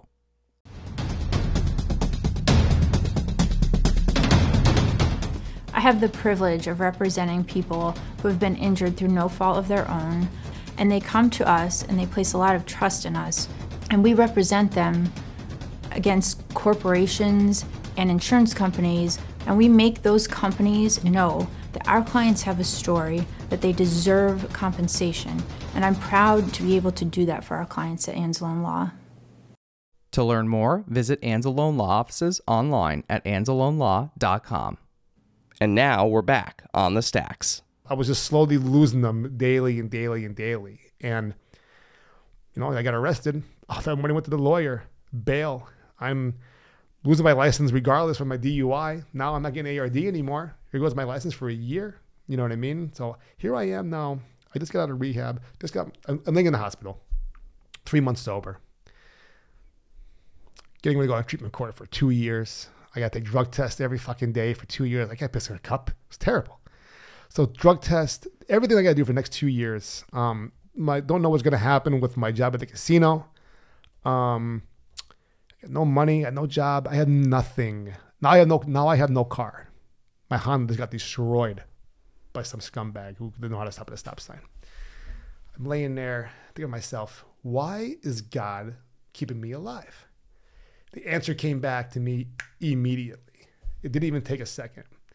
You're alive because you're alive from after this. You're alive from the last few years of your life because you've been wasting your life. And God doesn't want you to waste your life anymore. He wants you to enjoy the life he gave you. Whether that's, splitting the atom again or some other crazy thing or just, making food reviews on Facebook and driving down the street and being on this podcast. You know what I mean? Simple, enjoyable things like that. And, and I stayed sober from that day on. I never thought about it twice. And you can fast forward 8 years down the road where I met my beautiful fiance, Shannon, and we're getting ready to make a family together next year. I'm 41 and she's not 40, she's 38, but I joke around with her like it's time to have kids now. And I never thought I would experience that, but, good for you, man. I appreciate that. I appreciate that very much. Hell yeah, man. So, she wants twins. I don't want twins. I don't want twins. I'd rather do 2 in 2 years. My wife's a twin. I have twins in my family. Okay. And we're older. Well, you're getting twins. It's fucking coming, bro. You're getting twins, dude. It's coming, bro. You're getting twins. If it's a boy and a girl, that'd be amazing. 2 boys and 2 girls. Yeah. If I get 2 of the same, I'd rather have them separately. Yeah. You know what I mean? Yeah. And real quick, she goes to me, what sports do you think our kids will play? I'm like, whatever doesn't interfere with jujitsu, they can play whatever they want. So I'm in the hospital. I had that epiphany, whatever you want to call it. That was my God moment. AA is all about God. But I didn't have it for that. I wasn't looking for it. It just came the way it came. I remember sleeping, having one of the best sleeps of my life that night. I said a little prayer. I still say the exact prayer to this day, every single night. If I don't remember that I said it, it's robotic, actually. It's at the point where it's like, if I don't say it all together. What is the prayer? Like, is it... It's just me asking God to keep me safe. Like, it's like your own prayer? It's my own prayer. So that's the moment I had. I slept great that night. Woke up the next day. I'm like, all right. We have a couple of years that we have to build our lives back up, and it's going to suck. It's going to suck even worse now. I don't have a car. I'm going to get a rental car, but I'm losing my license in like 2 months. So here we are now, September. I pleaded in the treatment court. There we go. I just gave up all my rights. There's no going back now. I got to play the game now. I got to submit to, you got to call colors, which is you call every morning, whatever color they say, pink, purple, blue. They call your color. You got to go to Scranton, have a drug test before 8 a.m. that morning. My color was pink. And I remember when I got on the program. So again, you got colors. You have to go to AA meetings. You have to do community service if you're not working. You have to go to court every Thursday to see the judge, to see how you're progressing. There's stages to progress. And every stage is a little less lenient. So a little more lenient every stage. So, okay. So the first 9 months of the program, I just dove into it. I was still doing outpatient treatment at DATS over there, which was very helpful. For me, it was anyway. It was helpful. I feel like people say, oh, it's not helpful. It's not helpful. Well, how much are you putting into it? How much effort are you putting into it? That'd be like breaking your leg, getting a cast put on it, and then running around on it and say, oh, the cast didn't do shit. Well, you were running on your broken leg. If you lay down and let the cast do its job, didn't give it a problem, things would have worked out for you. You know, gotta stay the course. That's this trust the process. Yes, and that's the attitude that I had going into treatment court. And you know what? Like you trusted the process. I trusted the process, and I trusted myself. I knew I wanted to be sober. So as long as I didn't go back out and put drugs into my body, I was going to stay sober. Is it going to be fun? No. Am I going to feel great? No. Am I going to be bored? Yes. But all that changed. I got to the point where I could watch Sopranos every day for a couple hours and not need to be doped up from it just to enjoy it. I'm able to watch TV now and enjoy myself. That's what I was looking for. And just every day, some days were bad, some days were great, but I just played the game. I did everything they told me to do. My probation officer told me the first day, he goes to me, he goes, were you ever on paper before? I go, I don't know what that means. He goes, were you ever in trouble before? I'm like, no. He goes, okay. He goes, listen, you will be the one to jam yourself up, not me. I knew what he meant, and that was it. So I was like, so okay. It's all on you, bro. It was okay, great. That's great. So whatever he told me to do, I did it. And I feel like, not that I was rewarded for it, but I was given opportunities because I behaved. For the best example I could give, I was on social treatment court. I'm on there for 7 months now, going through the process, going through outpatient treatment. When I finished the outpatient treatment, that's when they wanted me to either get a job or do community service. I'm like, listen, I really want to wait to see what happens with the casino. I really want to get my license back. And the judge initially, when he met me the first time, he goes, absolutely not. No matter what happens, you can't go back to the casino. Okay. He didn't know me. I remember my caseworker said, like, he doesn't know you. He was in a hurry that day. Let's not hold that in stone just yet. Okay.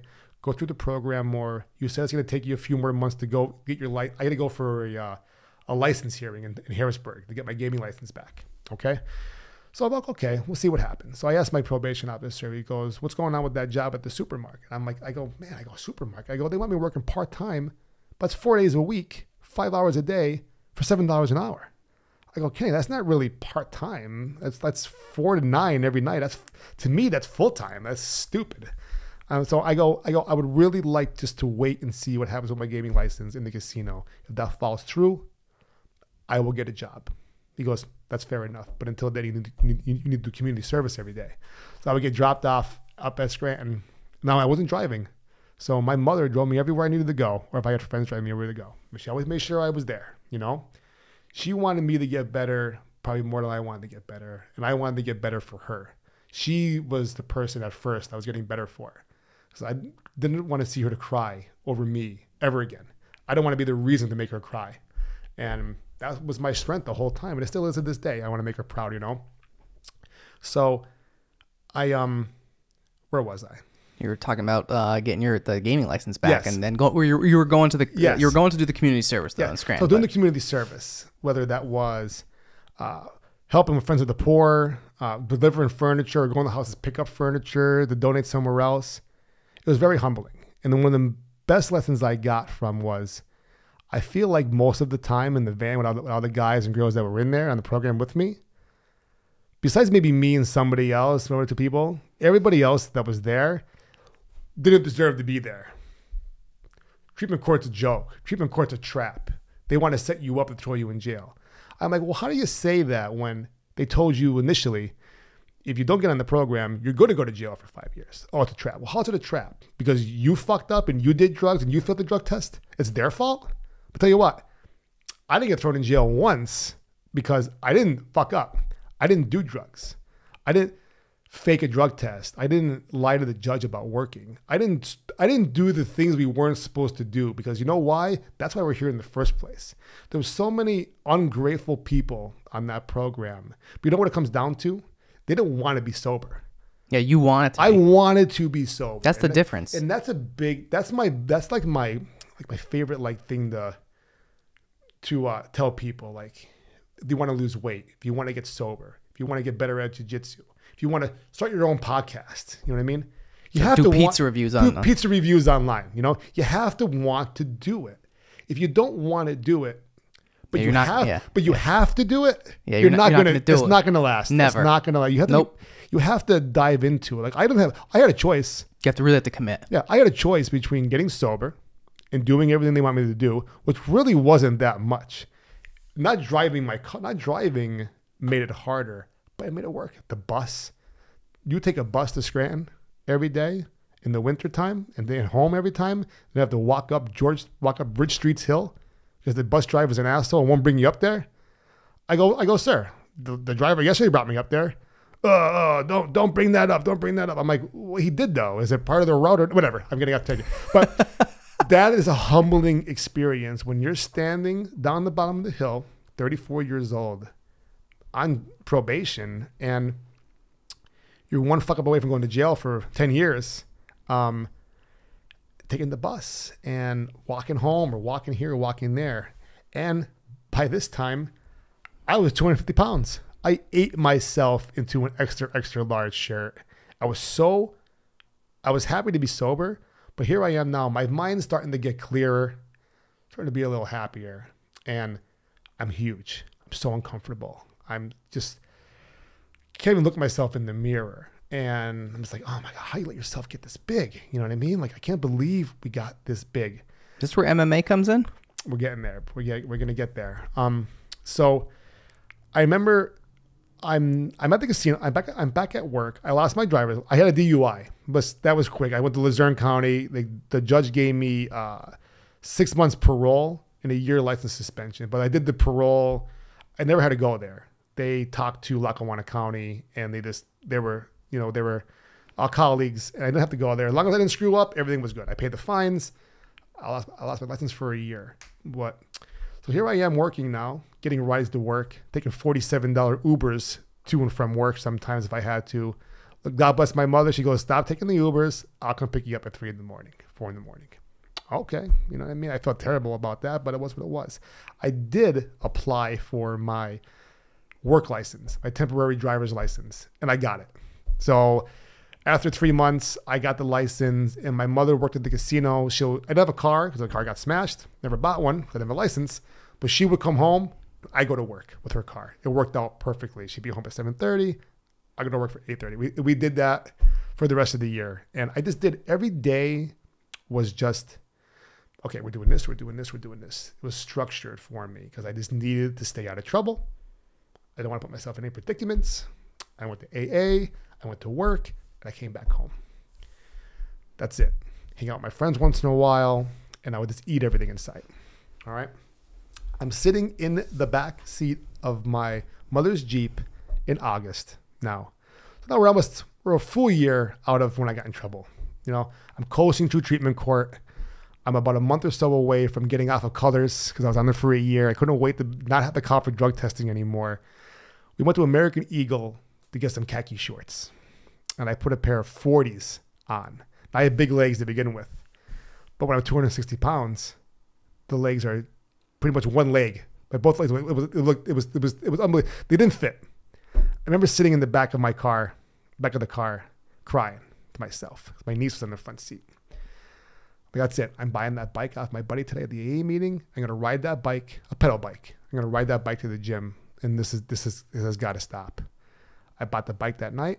I couldn't wait to ride the bike to the gym the next morning, and I didn't stop. I rode the bike to the gym, and you know, I ended up within a year. Got my license back, all that kind of stuff. I'll get to that in a second. But I lost all the weight, so the weight was off again. I was in shape again.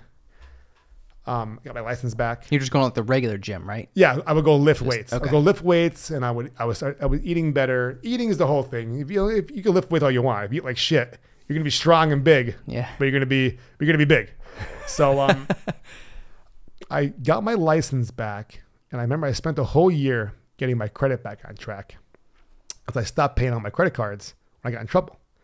Well, when I got my job back, I'm like, oh God, I need to get my credit cards on track because my gaming license is tied to that kind of stuff. Got my credit back on track. I got my license back. I was able to lease my first brand new car ever. I leased a 2017 Honda Accord Coupe, the two-door. It turned out to be the last model ever for a two-door Accord. It's the last year they made them. If I knew that, I would have bought it. Anyways, I envisioned doing the right thing the whole year, buying that exact car, and just the simplest thing, driving to the gym and just sitting there for a moment in my car, so comfortable, wearing the sports clothes. I love Under Armour clothes. I didn't have any money. I was saving money up finally. Like I was getting ahead again. And just simple things like sitting in front of the gym in my new car with the clothes I wanted to wear. That's what I envisioned when I had nothing again. I envisioned that small little thing. And I was sitting there, I'm like, I was still on probation. I still had a road to go, treatment court's 18 months long. So after the 18 months, you get your charges dismissed. And depending on if it was a felony or a misdemeanor, you get your record expunged within a year or two. So here I am now, I'm off colors. September rolls around, whatever. I finally get off of treatment court. Oh, I didn't go back into me going back to work. So I'm not working just yet. I had to go to a hearing on Harrisburg. Before the hearing happened, I had to go somewhere in Wilkes-Barre for the recommendation board. Long story short, their recommendation to the gaming board was for me not to go back to the casino until I was fully off of trouble, till my charges got dismissed. That was going to be for 2 years. So I was able to argue a little bit about it. I wrote them a letter, argued some points, emailed them to it. Me and my mother went to Harrisburg a month or so later. I sat in front of the 9-panel Pennsylvania Gaming Board, and the lawyer that was for them had to read off my charges that I got in trouble for. Mr. DiMattia was walking down the street with a Yankee garbage can and bath mats. That's how it starts, There's 200 people in there, all these business people in there. I'm like, oh my God, right?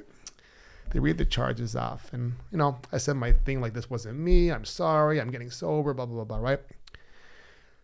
The main guy in the middle, the chairman, looks at me. He goes, Mr. DiMattia. He's like, are you still employed? I'm like, I am still employed by Mohegan. He goes, will you have hours if you were to go back there? I'm like, I don't know. He goes, if we give you your license back today, are there hours for you to work? I'm like, they are waiting for this hearing for me to come back there to work. Okay, I get a motion. The guy in the end goes, I motion to reject. I'm like, oh no. It's like, I motion to reject the recommendation boards and give Mr. DiMattia back his license because due to his recovery, which was only a short amount of time, not even a year, but like, it was just like, what they tell you in AA is, even in life, if you do the right things will happen to you. Not saying always. There's going to be some shit in the between there. The whole world should go to an AA meeting for a month. The AA principles, the 12 steps, could be used in every aspect of life, no matter what it is. You know, if you have a problem and you don't admit it to yourself, then you don't have a problem. Because in your head, you don't have a problem. When in reality, you got a fucking problem. And if we don't see it first in ourselves, we're never going to be able to fix it. You know what I mean? How could you? You can't. If you don't recognize or take responsibility for it, then you're never going to be able to fix it. You know what I mean? So that's why I think everyone should take AA. Yeah. The principles are, I still lived, I mean, I might not go to AA anymore, but I still live the principles every day. Good for you. Because it's just a great outline to live life like that. You know what I mean? There's no, if I have a beef with somebody, I used to go to sleep with that beef. Oh, fuck that guy, man. I don't care. That doesn't bother me at all. But in reality, I'm losing sleep. I'm thinking about it when I get up the next morning. So if I'm wrong in a situation, if I think they're wrong in a situation, I'm either going to talk to them in person about it. I'm going to call them. I'm going to text them, whatever. I need to solve that issue for myself. They might not like it. They might not accept it. But I tried it. I cleaned my side of the street. You know what I mean? So that's the way that went. Got my license back. And remember, I got my mother, hugged my mother. We walked into the... Did you say your mom's name yet, by the way? Donna. Donna. My mother, Donna. Yes. Hi, Donna. Donna. Yes. Is Donna going to watch this? I'll tell her about it. Probably not. She's got to watch this. She might. I'm sure she's very proud of you. I hope that she is. I think that she is. And, you know, I wouldn't be here without her. I would not be here without her. Her and my aunt were instrumental in helping me when I got in trouble. A lot of my family was, all my friends stuck by my side. You know what I mean? They just weren't hanging out with me because I was a mess. And I didn't want to hang out with them. I want to hang out with everybody else. Yeah. So, you know, I remember I got my mother, hugged her right there. We went out to the, you know, out to the balcony, whatever. We went out the hallway. I cried. We both cried. And we drove home, went to Cracker Barrel. Love Cracker Barrel. You ever go to Cracker Barrel? Great breakfast. Great Cracker Barrel's food. Great pancakes. Yeah. Great pancakes. So we went to eat. I came home. I called my counselor and told her that I got my license back. She said, okay, I'll tell your probation officer, and then you'll see the judge tomorrow. Went to court the next day. My probation officer goes, how'd everything work out yesterday? I'm like, oh, I got my license back. He goes, okay. He goes, the judge probably won't bring up that in open court. So we'll talk about it afterwards. I'm like, okay, no problem. I go in front of the judge. Hey, Mr. DiMattia, Judge Berace again. He goes, how did everything go yesterday with the gaming board? I'm like, I got my license back. He goes, oh, you must be stoked. I feel like I'm blessed. I feel like I'm lucky. I go, Judge Berace, all I want to do is go back to work. And I felt like I said it really sincere, whatever. He's like, okay, we'll discuss that. And that was it. An hour later, Kenny called me. I probably asked for Kenny calls me. He goes, all right, you go back to work. I'm like, get the fuck out of here. He goes, just keep doing what you're doing and don't make him regret it. I'm like, no, absolutely not. I hear you. Because you're going back to a party. I go, I know. I understand. I'll be all right. The booze never bothered me there or whatever. It didn't bother me. I called my boss up and he goes, oh, that's great. You want to come in tonight? I'm like, I kind of outgrew my uniform. I need a bigger uniform. He's like, okay, go to wardrobe. I'll put you on the schedule next week. So I had to go back to work. Now, I'm so uncomfortable in life still. It's not even, I'm just about a year sober. Maybe 9 months to whatever. I'm so uncomfortable. Here I am now, 250. I didn't lose the weight yet when I went back to work. I was 250 pounds. And I was huge. And I remember being at work so uncomfortable, eating every break. I was just so uncomfortable. That's when I decided, finally lost the weight. We made it to the summer in August. Go to the gym, started losing the weight. Got my car again. So now things are simple now. Things are going good. I moved out of my mother's house. I sold my wrestling figures that everyone broke my balls about owning. Well, I made like 10 grand off of a $2,000 investment. It was worth every fucking penny that I got on those. Like yeah. But that's the eBay business that I screwed up when I was doing drugs. I was reselling wrestling figures, making a fortune. And it could have been a career, especially the way collectibles are. But it wasn't meant to be. But there's always going to be time to do that. Still get back into that. Yeah, there's always going to be time to do that. So here I am now. How old am I? 38, maybe? 38, 39? It doesn't matter. I moved out of my mother's house, got my own apartment in Music. I was so happy. So happy. Job is good. Got my own place now. Started dating again. I didn't date for 2 years because I wasn't bringing them back to my mother's house. I didn't date for 2 years. Yeah. So I started dating again and, things didn't work out, whatever. But I was finally having my independence back. But I started getting comfortable. I was in shape. I was lifting every day, but I was eating again. I was eating so much food again. I was eating pizza every night. I would food prep.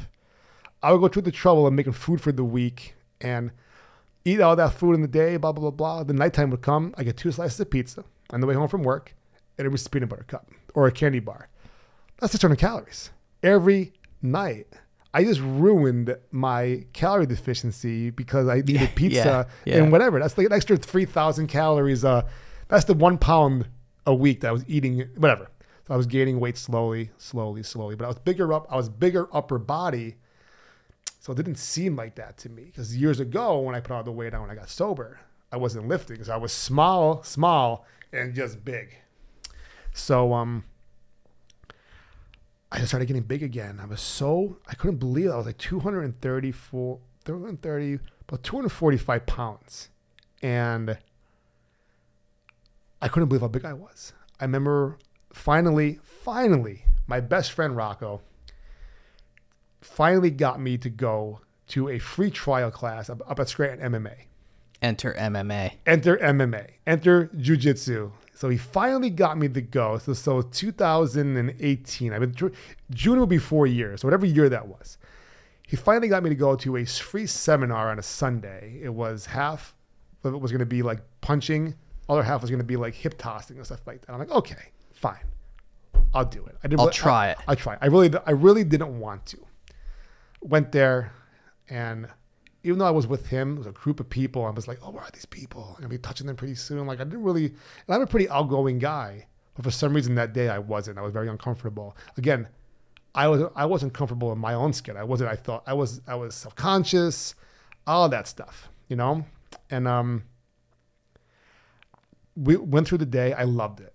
Absolutely loved it. Even though you felt uncomfortable? Yeah, well, I felt comfortable as soon as we started doing, once the program started, and I seen everyone else was uncomfortable too, I was like, all right, I'm fine. I could do this. Right? Yeah, I'm fine. Yeah. Which that helps me teach people now that I deal with that. Okay. It's really interesting. Yeah. So we go through the class. I'm like, okay. I go, okay, I'll come during the week. I want to take a couple free classes. I took 2 jiu-jitsu classes that week, and I took a couple striking classes, punching, kicking, stuff like that. Loved it. Okay, sign me up. They gave me the price, $129 a month. Why did you love it so much? I just love the physicality of it. I always want to learn how to properly punch. So I was learning that. I actually like the striking in Muay Thai more than I like the jiu-jitsu. The jiu-jitsu was rough for me because I was getting pushed around by little kids that were smaller than me, but that's what jiu-jitsu is. You know? Right, yeah. So I enjoyed the free classes. So I signed up.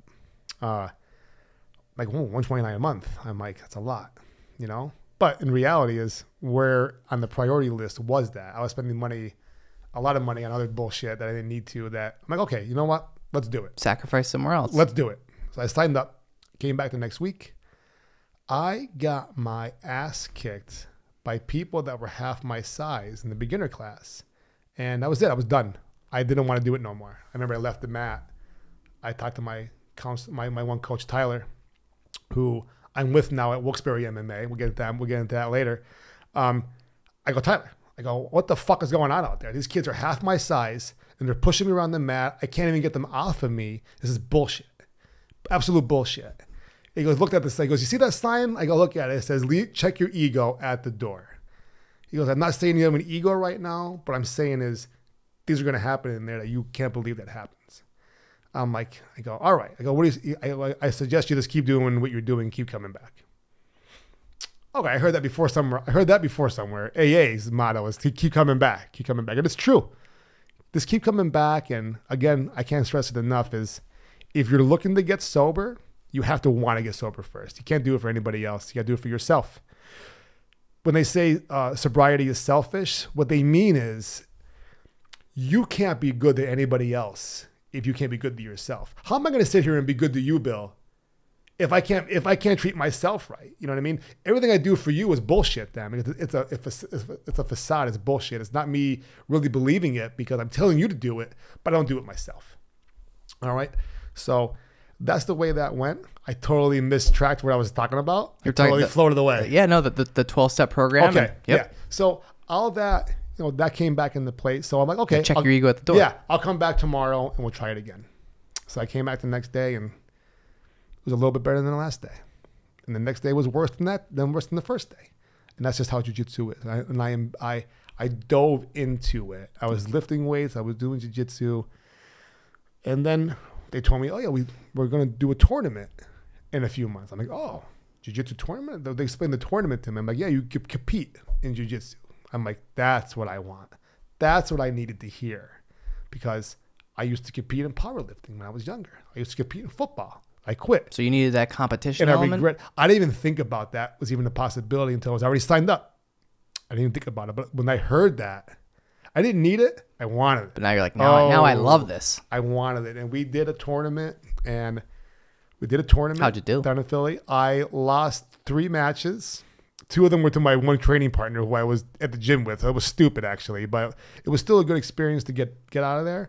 Actually, the first match I had, I actually tapped my foot because I was getting ready to bridge up. They told me that counted as a tap, so I lost. Ah. Yeah. Come on. And the kid that won goes, oh, that's bullshit. I'm like, yeah, I agree. Well, at least he admitted that too. He was up by points, but you don't know what would have happened. But regardless, Yeah. the lesson learned there. And then I lost the 2 other matches to my buddy, who was just a lot bigger than me, and it is what it is. But me and him are actually going. Me and him, we compete together still. We're actually going to Las Vegas, September, for IBJJF World Masters. So that's going to be an experience and a half for that. Nice. But, I competed and I just kept on going. I kept on training.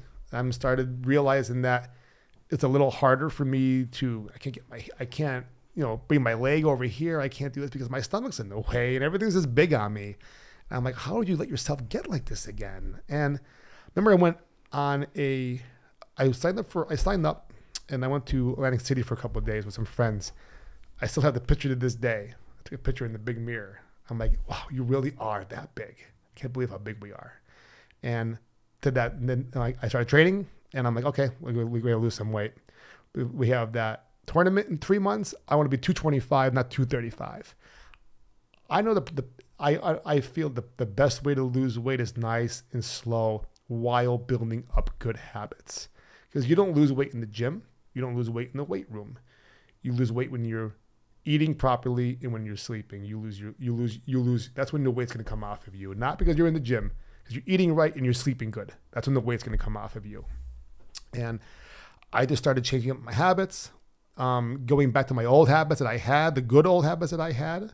I straight lined my food process. I started eating better, and I just started losing weight. Started losing weight. Then I broke my foot. Training one day, and I broke my toe. I never felt pain like that before in my life. So I broke my toe. I was getting to a really good groove training too. I was probably like maybe a year and a half in. Broke my foot, and I could not train for 6 weeks, but I lifted for 6 weeks. I also lost 10 pounds in 6 weeks. I dedicated myself to losing more weight, getting in better shape. And I've just been doing that ever since. Excuse me. I've been doing that ever since. And at the gym, up at Scranton MMA, they asked certain people if they wanted to be assistant instructors. So I was able to become assistant instructor. I was learning under the main teachers, and I was able to learn from like our professors Frank and Tom and Rocco. You know what I mean? Like they've been there forever. Was able to learn from them how to teach the kids classes, the little 4-year-old kids running around up to 12 years old. Then we helped with the adult classes when I became a blue belt. And jiu-jitsu and Scranton MMA became my life. It became a huge part of my life, and then it became my life. Now it's really my life. And I wouldn't trade it in for the world. I wouldn't trade it in for the world. The bumpy roads, up and down, up and down, up and down. And you have to really want to, you have to want to be there to do it, because you got people laying on top of you. You got sweat going into your mouth. You know what I mean? Like, it gets nasty out there, but I love it though. I absolutely love it. Like, I don't mind getting choked. I was just telling I'm evolving in my training. We went to IBJJF, is one of the bigger federations for jiu-jitsu tournament, where the best people are there. And they're all over the world, from based out of Brazil. And we went to I went to one in Las Vegas as a white belt still. We went to Jiu-Jitsu Con. November 21, whenever it was. And we went out there. It was my last white belt tournament. And leading up to that, I have other tournaments that I did the area. I've lost more than I've won. But when you win, it doesn't fucking matter. Doesn't matter. I could lose 3 matches in a row and then win 2 in a row. I don't fuck those other matches. But you learn from those. We went to Las Vegas and I did my last white belt tournament. And I still watch the match to this day once in a while because I lost by points, but there's so many opportunities to win. There's a lot of matches that I just lose. But there's a lot of matches where I lost myself. I feel like there's certain couple matches where, you know what I mean? Like you lost it on yourself. I had opportunities, but he took advantage of them. Whatever. It still haunts me a little bit in my dreams once in a while. But you learned. I learned from that. So I progressed. I got my blue belt a week later. Yeah, what's the rank system like? So it's white, blue, purple, brown, and black. Gotcha. And you're gonna get stripes leading up to that. Yep. You know, a lot of people online or you're like, oh, the stripes are stupid, promotions are stupid. I'm not sure what their fucking problem is because I don't think it's stupid. I think it's a great way to track your progress. It's something that brings the team together. So we do promotions at the gym and the whole gym's there. Hundreds of people are going to be there. That was one day and watch everybody that got promoted either get a stripe or get a new belt. Whatever that means, it means a lot to me. I know it means a lot to other people. Again, I don't train to move up in rank. I train to train, but when I do move up in rank, that's me being recognized by the coaches, by the team. You know what I mean? It means something to me. A lot of people online, a lot of people on Facebook groups that I belong to when it comes to jiu-jitsu. They trash it, huh? More or less, like a very small percentage do, but they'll do what people post. Like, oh, some kid will post, oh, I just got my first stripe on my white belt. Most of the comments are congratulations, blah, blah, blah. Oh, so stupid. Who cares? Well, buddy, clearly that person cares. And you're going to come in here, be part of our jiu-jitsu community. In my eyes, they don't understand the meaning of what it's supposed to be like. Like, you don't bring anybody down like that. I hate that shit. Yeah, There's no need for it. If you're busting balls with your friends, it's one thing. But to just totally bring down a stranger, tear him down. That might ruin that person's day, and all they were doing was looking for a little pat in the back, and I don't see anything wrong with that. But that's the ranking system. So I went to a white belt. Then I was a white belt for a couple of years. It might have been short if I didn't break my foot. It doesn't matter. That's the path I'm on. We had promotions the next week. I got my blue belt, and then I hit some blue belt walls in tournaments because I was a new blue belt, and I went to a couple of tournaments. Went to one tournament in Allentown, and I lost 5 matches, and I got my ass kicked. It was the first tournament where my weight wasn't at 200, so I didn't eat much that week. I did a lot of low carb. I hate not eating, but I wanted to do it under 200, so I did it the stupidest way. Instead of doing things like just lose a pound or two leading up to it, I cut my carbs out. I felt like trash the day of the tournament. I just got my ass kicked. I remember guys' knees in my ribs and everything like that. It just beat me up. And I was like, okay, I got to build off of this. So I did some more tournaments, did a little bit better. Then we went to New Haven for IBJJF tournament. And I wasn't trained. I always felt like I was training enough, but I wasn't training enough. And I lost my first match, which everybody saw. But then I won my second no-gi match. With no gi is when you don't have a uniform on. You're just wearing whatever you're wearing. There's no grips. There's no uniform on. I won that match, but I got called on the mat early. Nobody saw me win that match. There's no film. There's no picture because I couldn't get to them because they were at the other side of the arena. I only went over there to check my time, and it said 2:30. It was only 2 o'clock. As I checked my time, I'm walking away. Brian DiMattia come to mat 4. I'm like, what the fuck? I sign in, I'm on the mat. I'm like, all right, whatever. So I focused, and I actually won the match. It was my first IBJJF win. Nice. And nobody saw it. Staring. I came off the mat. Yo. I go, you won? I go, yeah. I couldn't get you. You gotta be kidding me, right? So I won that match, and I lost in the finals in the championship match. I was in. Oh, this was the same weight class. So I actually did really good against the last guy, but he got me in the leg lock. I could have got my own leg lock, but I wasn't really trained on them that much. It was a good match. I lost by points, whatever, right? I was still happy I won the one match, but again, nobody saw it. I'll always have it. You know what I mean? So I get home. A week later, my buddy Keenan messages me. He goes, yo, you're ready to go back to New Haven? I'm like, yeah. When next? He goes, no, November. I'm like, what next? He goes, no, this November. I'm like, yeah, I'm there. So I trained. Again, didn't train as hard as I should have trained because I found out. So I trained. I did private lessons. We went out there, and here we go. I'm Masters 1, 41 years old, going up against this guy, a decent bracket. Get the match, and I start off. I get a takedown. I get side control. Now you go by points. I'm up 5-0 now.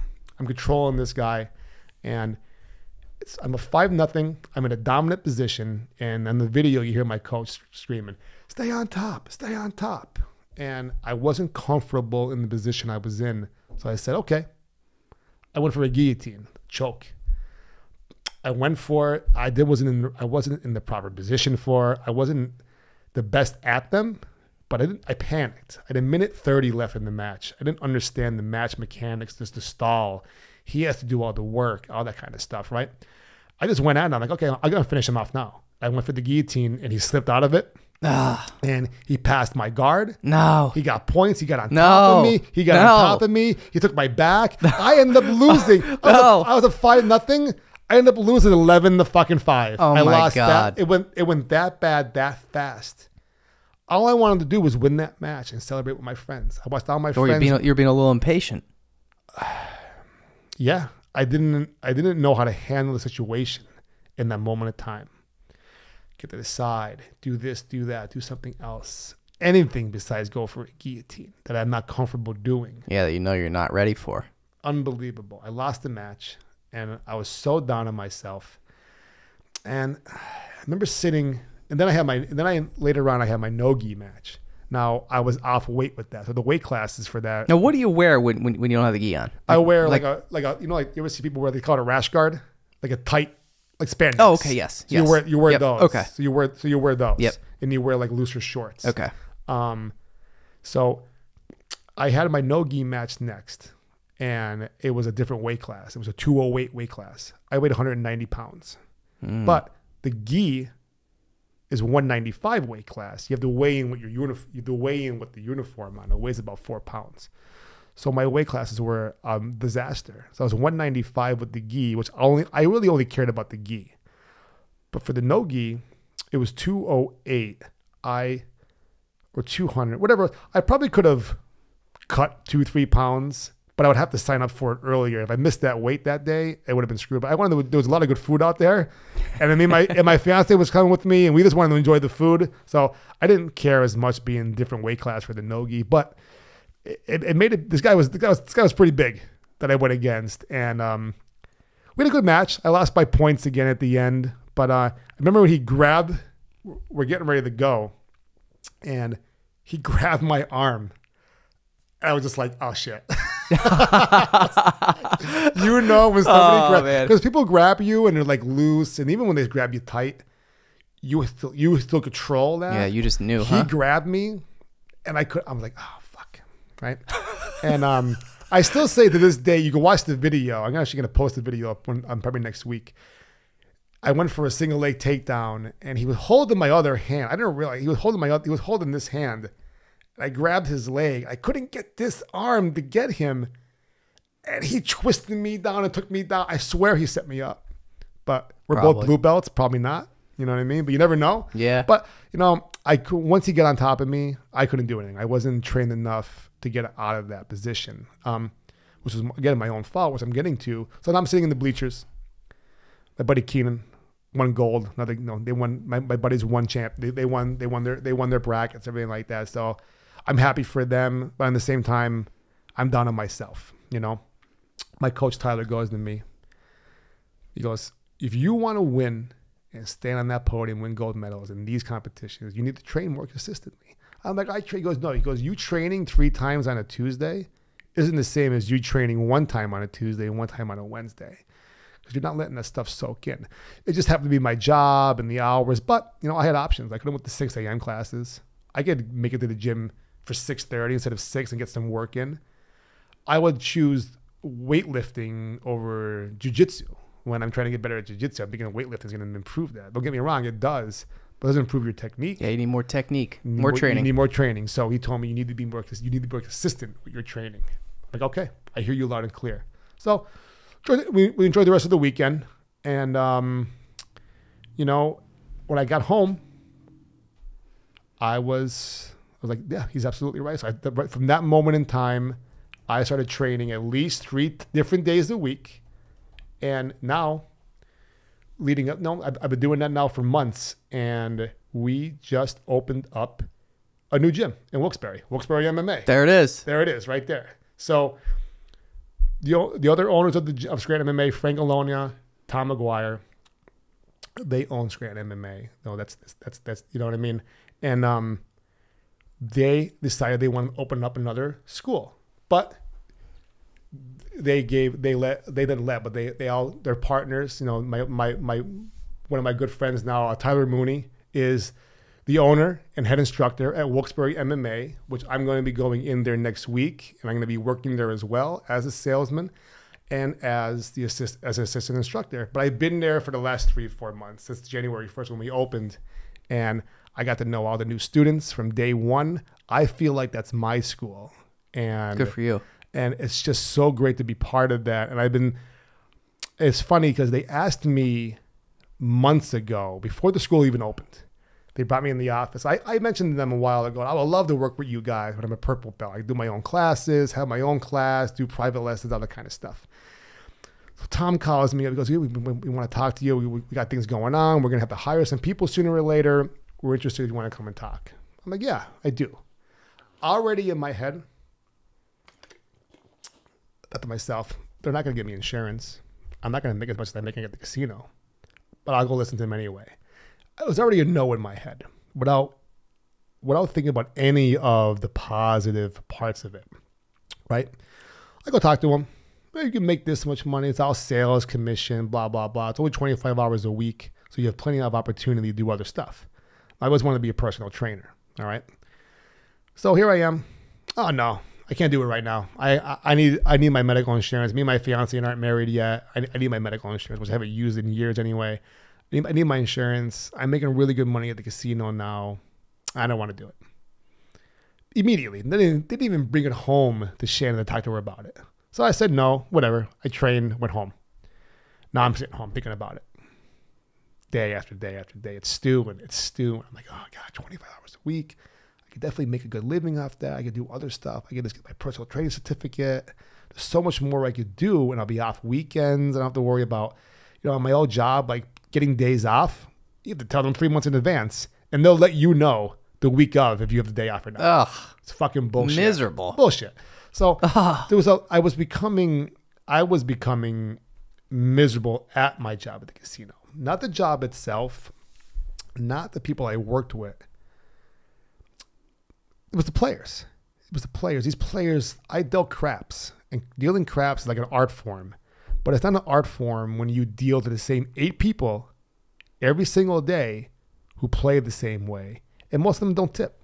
You'd be surprised. They'll sit there and tell you how they're a millionaire and how they had this business, had that business. Yeah, had. Color up, buy in for $1,000, color up, then cash out for $5,000 and give you $5. Come on. Fuck you. Come on. If anyone that played craps at my table is listening to me right now, and I had to look at your fucking face year after year, morning after morning, for $5, and you're a fucking scumbag, and you either never tipped me or whatever the fuck it is, fuck you. Damn. Yeah. It's, again, oh, well, you shouldn't work on tip. I don't like that. Those people too. Well, the people that don't tip waitresses or servers at restaurants, don't go there if you don't want to tip. Listen, we live in America. That's how the culture is. People, the millions and millions of people rely on those 100%. Tips. And if people weren't generous, those jobs wouldn't exist anymore. But they exist for a reason because people are generous. The small people that bitch and complain and say, I don't tip anybody, I guarantee more than likely they do. But they want to act big on the Facebook and this. Like, you don't look cool saying that shit. Like you look cheap. And you know what? Never mind. I go off. I'll keep going. I agree with you though. Yeah. I'll keep going. And so again, I lost where I was. So you're going on. You're miserable. Miserable. I'm miserable at work. Miserable. These players are just driving me nuts. Now I wasn't miserable in the mornings. I wasn't miserable driving to work because I would get up and work out in the mornings. I mean, a really good. So it was just kind of like the end of your day. No. It was as soon as the first player Oh, Dropped the money on the table. okay. So as soon as you get there. Not even that. I was okay when I clocked in. I was okay at the table. Soon as we opened the table and the players threw money down, made their first same bet that they made yesterday and the day before and the day after. Now, I had the pleasure. I was on day shift. Before that, I was on swing shift, which was miserable. 6:30 at night to 3 in the morning, 4 in the morning. You had no social life whatsoever. However, the job itself was funner because the players were different. They changed all the time. I love some good commotion, some good trouble at the tables. I love when there's nonsense going on. Yeah. And you would get a lot of that at nighttime. Drunk people, high people. Get some creatures. It's unbelievable, especially dealing craps because there's 4 of us. And I get this, one of my personality, all this bullshit people, and this fuck around. It was just a good time, you know? That was fun, but the hours were terrible. I had the pleasure, I was on day shift for about 3 years before I left. I worked a night shift once to help them out. I dealt craps till midnight. I had a blast. And then I went home, came back the next day for 11 o'clock and had to deal with the same people again. I'm like, no, fuck this shit. So this is around the same time after they asked me to work there.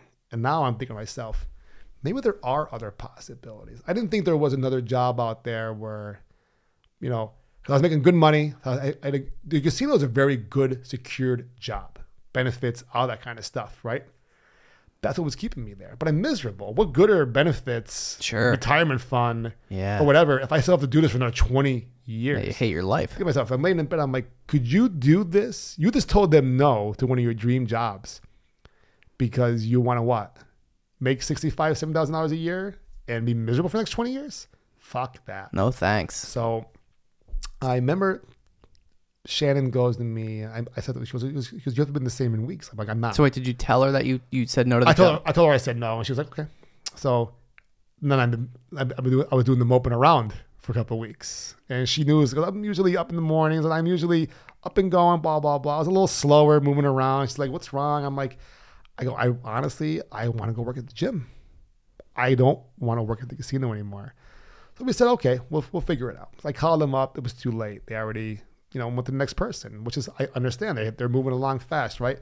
So I told them, when the time comes right, please, I want to be in there. So lo and behold, about 4 more weeks went by. I don't know what was going on, but I'm sitting on the mats after practice one day, and my one coach, Scranton MMA, Frank Alonia, sitting on the ground telling us a story about when he was in college. He was graduated high school. All he wanted to do was just train jiu-jitsu and compete. All he wanted to do. Didn't want to go to college. Just wanted to train, and be a world champion. He enrolled in college, and I'm going to butcher the story a little bit, but I'm going to get the point across. Yeah, gotta butcher it. Yeah, he's sitting there and doesn't want to be there. The teacher's asking him questions about stuff, like, why are you here, this, that, and the other. The girl in front of him said that she wants to be a singer, but her father wants her to go to law school for a backup. And he goes to her, you want to be a singer? Why are you sitting here right now? Why aren't you in New York, where the action is, chasing your dream? Oh, well, my father, he wants me to be a lawyer too. Well, you can't. It's hard to be a lawyer and a dancer at the same time, learning both traits at the same time. Dancing, you need to commit, blah, blah, blah, blah, blah, right? So whatever, that was the point. So Frank's sitting there like, fuck. He's fucking right. So whatever he did, he ended up dropping out of school right shortly after that, or the same day, whatever. And he went to the gym, trained every day. He's saying he had just enough money for rent and for some food. He did that for years and years. For however long he did it, now he owns the gym. Now he's part of owner of another gym.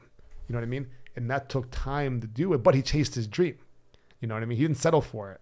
And I settled a lot in my life for certain things. Whether I was being lazy, I didn't think it could happen, or I wasn't passionate enough about it. I was like, man, he's right. Went home. I signed right up for NASM's personal training. I'm taking my personal training certificate test next month. You know what I mean? And I was like, okay, I'm going to do the personal training, and then we'll go from there, whatever it is, right? Then they said, you come work at, you'll be the second man down in wilkes-barre MMA once we get a little bit bigger. This will be before we even open. I'm like, okay. So this is about November, December. Christmas Eve, I'm at work, miserable now. I hate working the holidays. Come home that night. Casino. At the casino still. Yeah. I come home, 7:30, whatever. Miss dinner with my family. Italian dinner. Miss the Italian Christmas Eve, man. 7 fish dinner. Give me a break, right? Come home. Sad. Shannon's home from work already. She had to work too. She's sitting on the recliner.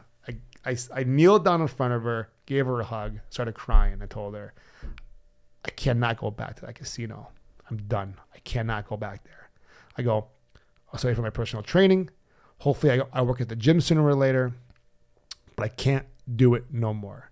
She goes, okay, that's fine. That's fine. She goes, I don't want you to go back or whatever. So I ended up putting my 2-week notice in, and I was going to do it in the middle of the month. I was going to do it in the middle of January. I was going to do it. I went to work for one day. I'm like, fuck this. I went to the office and I told my regular manager wasn't there. So I had to talk to one of the swing shift managers, who was one of my managers when I first started working there years ago. And he saw me when I was a mess. And I remember I go, Kush, I'm put my 2-week notice. And he goes, I'm so happy to hear that, Brian. He goes, I see what you're doing. And this place, you need to get out of here. Like there's more to do you could do. He goes, I know your mother's proud of you. I'm proud of you. I saw you when you first came here. I'm like, I was a mess. He goes, yeah, you were a mess. And you came back and you built your life back together. And that's what I did. I put my 2-week notice in. I procrastinated the shit out of my personal training. That was January. I'm taking the test now. So I should have did it a few months ago, but I just started studying like 2 months ago. And I'm learning a lot about everything I need to learn. And I'm getting ready for the test. It is what it is. But, I take care of the house. Me and Shannon have a really good relationship. We're a really good team. She works. I take care of the house. I take care of the food. You know what I mean? And she likes that. She accepts that. You know what I mean? Like she's all about that. And I wouldn't be able to do it without her. You know what I mean? Shout out to Shannon. Shout out to Shannon. 100% supporting us, and going to work every day. And it's my, I took care of her when I was working too. But I like that. I was just teaching her nephew the other day. He stayed over Saturday night. He's 12 years old. He'll be 13, and he was getting ready to leave. I'm cleaning up in the kitchen. I go, Ryan. I showed him how to sweep the floor in the kitchen. I go, every man should know how to take care of the house. And I go, it's a big deal. So I show him how to sweep, do a few other little things. You know what I mean? It's a big deal to me. I want to make sure that she's fed, that she's happy. I do the laundry and everything. It's my job to do that. And I'll continue to do that when I start working as well. Maybe not as much, Shannon. Did you hear that, Shannon? We might have to get some more pizza some nights. You know what I mean? A couple pizza reviews in there. We'll throw in. But we're a really good team. I can't stress it enough. You need to be good. You need to trust each other. You need the supportive spouse. Yeah. She's so supportive. Yeah. She's so supportive. Good for you, man. Like a lot of people, like she goes to work. I go to jiu-jitsu. And like a lot of people will be like, oh, you let your man do that? You let people like that? Get the fuck out of here. Either you trust the person and you're a team and you do it together, right? Or don't be together. Right. Don't give each other shit about things you want to do. You know what I mean? And she actually she broke her foot doing judo a year ago.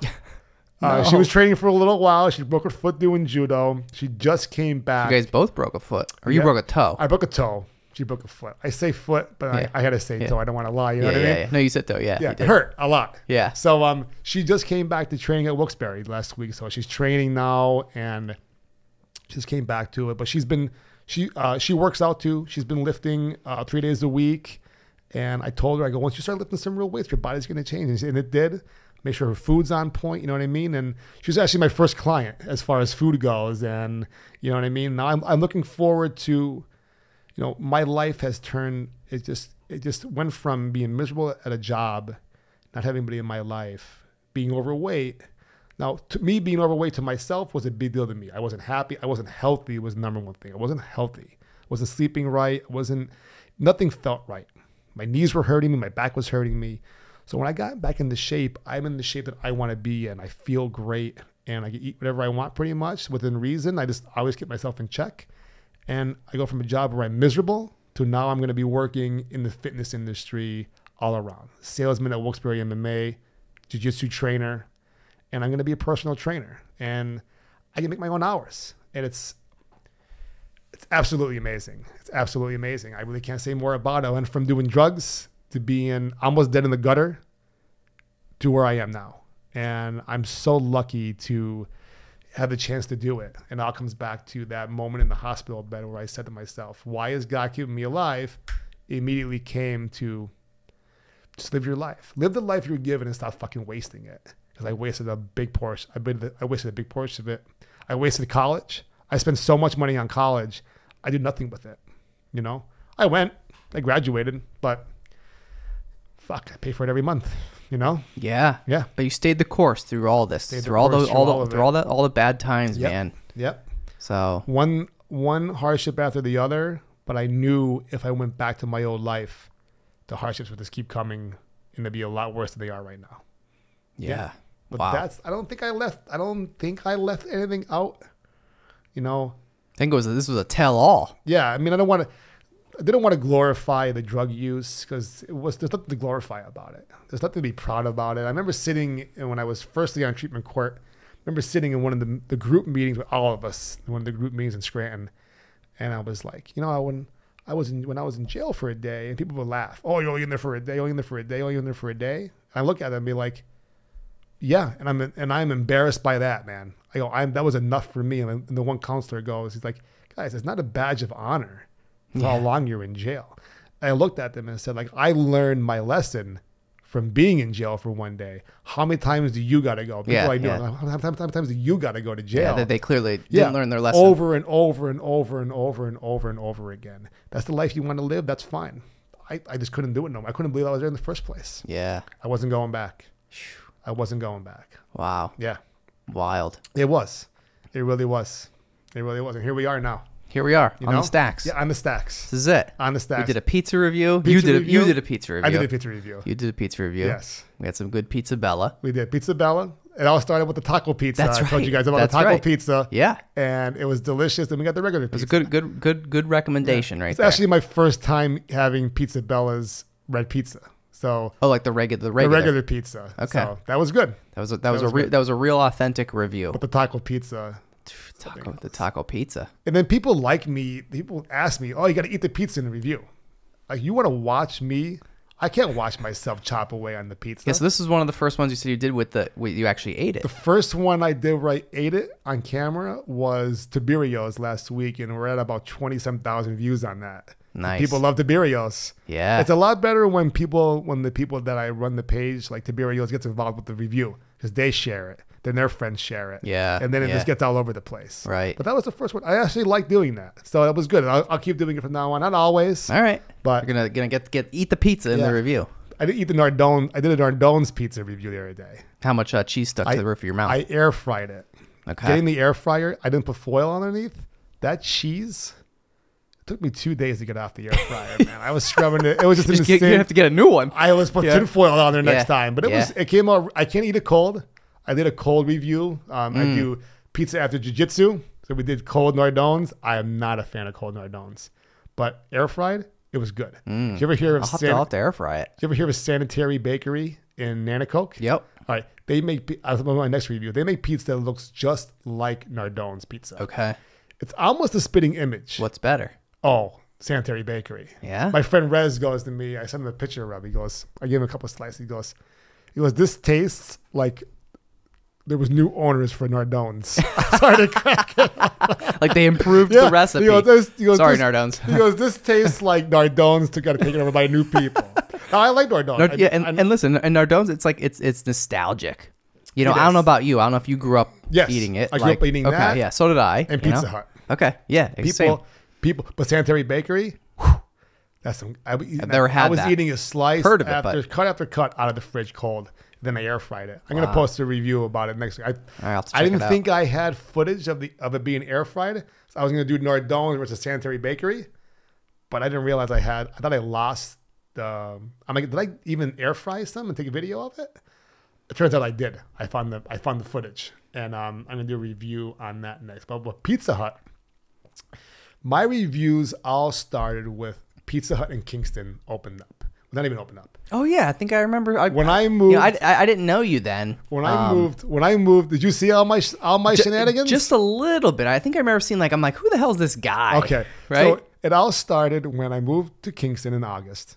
Right around the corner is that shopping center, and the Pizza Hut sign was already up. Yeah. but there was nothing done in there. I guess there was construction delays. So remember, I would run or walk all around Kingston when I first moved there. In the mornings and at night, I would exercise. And I'm like, I remember I took a picture of Pizza Hut and put it on Facebook. I'm like, oh, you know, Pizza Hut update. No update. You know what I mean? And people liked it. I'm like, okay. So I did it again. And then like, I didn't do it for a little while. And I wasn't that big on social media. You know, you make a post. I wasn't really into it that much, but you get some traffic. Once in a while, you get like a big post. You get that euphoric feeling off of getting that post. You know what I mean? And somebody asked me, "Oh, what's going on with Pizza Hut? You haven't posted an update yet." I'm like, "Okay." So posted another update.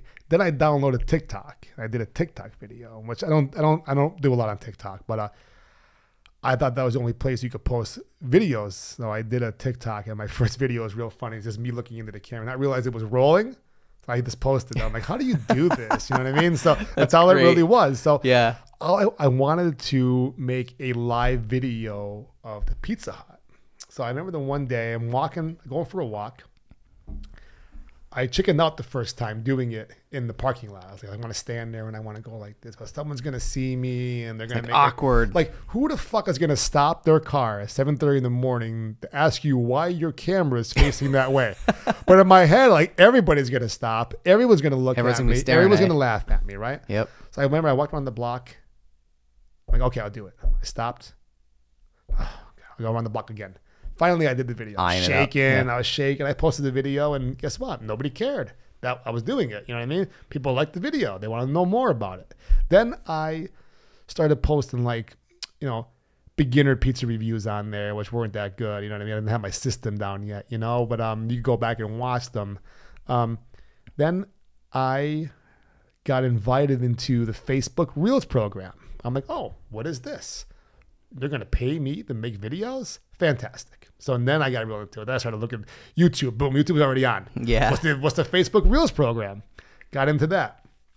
Realized what they're paying money for. I'm like, I should have gotten into this last year. Last year they were giving $35,000 away a month. Now mine's $500, whatever, right? So I'm making videos, making reels, learning the process, learning the best way for me to do stuff, making other reels that weren't really working that well, all that kind of stuff. Started doing them on Instagram too. But Instagram is work. You have to work on Instagram to get some followers. Facebook, no, they'll follow. Like now they just follow me. You have to work. You have to work. You have to invite people. But on Instagram, you got to comment. You got to like. It's a grind. It is a grind. You got to like, my friend goes, half an hour a day on there doing this. I'm like, a half an hour a day and commenting on stuff. Whatever. So I focused on Facebook. Instagram was fun though. There's some videos on there. So Facebook, I'm going. The first month I didn't make much. The second month, I had one of my 14-second jiu-jitsu reels go viral. I think it's at 1.5 million views right now. But it started off only a couple thousand. Then it stopped. Then one day I noticed it was at 30,000. I'm like, oh wow, out of nowhere. An hour later, 65,000. I'm like, wow, it's just, there's no shares on it either. It was just getting pushed by Facebook. I don't know, they're pushing it because of a new creator. They want to see what it could do. But other videos did really well. Whatever, the algorithm was enjoying it. And it kept on going. Then it hit 1 million views. And I kind of set my Facebook account to like the next like level as far as exposure, everything like that goes now. But now I've streamlined my page. I started my new food page, which used to be DiMattia's NEPA food review. Now it's DiMattia's food fight. And the food, dropping the NEPA, I didn't really want to. I thought it was gonna be an issue because people were like, "Oh no, that like you're from around here. Yeah, that's what it's." But now it probably opened you up to so much more. It opened up so much. Like I posted a can of cherry 7-Up the other day. I asked my followers, "Does this still exist?" Man, like 4,000 or 5,000 impressions. Like the people, it's unbelievable. You have to find out what people like on there, what your page looks like. Now on my main page, I'm transitioning my main page into jiu-jitsu, fitness, other kind of every other shenanigans I'd like to get into. And then all the food reviews are going to be on the food page. That's where everything's going to be now. That was my ultimate goal. And the content I want to put on my main page is going to be, like I said, my fitness stuff. And when I do start my own personal training business, it's going to involve around that as well. And Facebook is just, it's fun. It's a lot of fun. It's a lot of fun, the work you put into it. And People that don't like it, that's fine. You don't like it, that's fine. Move on. Yeah. And I get a lot of assholes that make comments on my page. You could listen. You want to come on my food page and you want to rip the pizza or whatever. That's fine. That's what it's there for. You know what I mean? Don't rip me. Don't get into it with me because there's no need for it. Listen, you do jujitsu, so they won't come say it to my face. No. You know, no one has come down to the gym yet when I told them to. You want to come say it to my face? Yeah, I like this. Yeah. You come sign a waiver. And you come on to the mat. gym. I used to tag the gym in the comments. I'm almost certain the people in charge were untagging me for untagging it. I'm like, I can't be saying this kind of stuff to these people. But the thing with the food fight was, it opened up. Like I am, I'm not a fighter, but I do jiu-jitsu. I don't fight. Jiu-jitsu is not fighting. It's they're matches. They're not fights. You know what I mean? There's no punching. There's no kicking. I get in the cage. We have a bunch of fighters getting ready for fights this summer. So we have 3 active MMA fighters on our crew. So, I'll get in there and train with them, but it's safe. You know what I mean? Once in a while it gets a little crazy, but it's a lot of fun. But the food page opened me up for like that part of my life to come into the food part of my life. So it's a lot of fun. That's cool, man. It's a lot of fun. The reviews are going really, really well. Cool. Yeah, very cool. It's evolving. I mean, I'm wearing a sports coat now. Yeah, you got that awesome red jacket with the freaking pizza logo on it. My friend Johnny Yegg-White. Love it. That's his nickname, Johnny Yegg-White. He gave me that patch a little while ago. He just saw it and he goes, "This is for you." I'm like, "That's great." I love it. Sat by my microwave for weeks, and I said to myself, I kept on going to all the Salvation Army, the Goodwill stores, looking for just a blazer that my friend Ty was going to put all patches on there. But I went and I kept on looking for one. I'm like, I got to find one. I'm like, you know what? I need a red blazer. So I called up my friend Mike Pontano. He owns Tuxedo Junction. And I go, "Mike, I need you to order me a red blazer." I texted him. "I need you to order me a red blazer." Calls me up. He goes, "Brother," he goes, "Get the fuck out." He goes, "I have a red blazer here that I ordered for some guy. He never picked it up. He never paid for it. It's yours at cost $40. That's amazing. Because it's a little longer one, but it's yours. I went and picked it up. I ended up getting it shortened. It was a longer coat. And then I'm getting it shortened to what it is now. Got the patch put on there. And hysterical. Amazing. Absolutely. I love it, dude. It's so much fun. I was so nervous about walking around. If people want to go on my page and check it out, see me walking around the Scranton Wilkes-Barre Penguins game at 04's Pizza Night. Yeah. I didn't run into anybody from 04's that night for some reason, but I was just literally sticking the microphone in people's faces. It was and hilarious. Just be like, so good. You see the video with the two drunk guys? Yeah. Oh my God. I go, "What's your favorite 04's pizza?" He goes, "Classic." Yeah. I go, "A Carol and Janelle?" Oh, it was so funny. Oh my God. I had a lot of fun. And now my plan was to go live outside the arena for about a half an hour, but the weather wasn't agreeing with that. But I got some interviews outside. Yeah. It's just, I keep on running into the microphone. You're good. But it's a lot of fun. I'm having a lot of fun with it. And, I do get paid for those reels on Facebook, but now you got to look at it. I get paid pennies. So the best example I could give is between the Tiberios and the Nardones and the other Tiberios review. Oh, and the Chandra's review. Got about 50,000 views. I made $6. So you're making a lot of money. So but on the one that went viral during the Reels program, they're not doing the Reels program anymore. You got to make money the harder way now. Reel, whatever, right? Yep. So they pulled a bait and switch with us. I made $1,000 over the course of 2 months when that video went viral. So you want to make some real scratch on the book. Yeah. Hundreds of thousands and millions of views.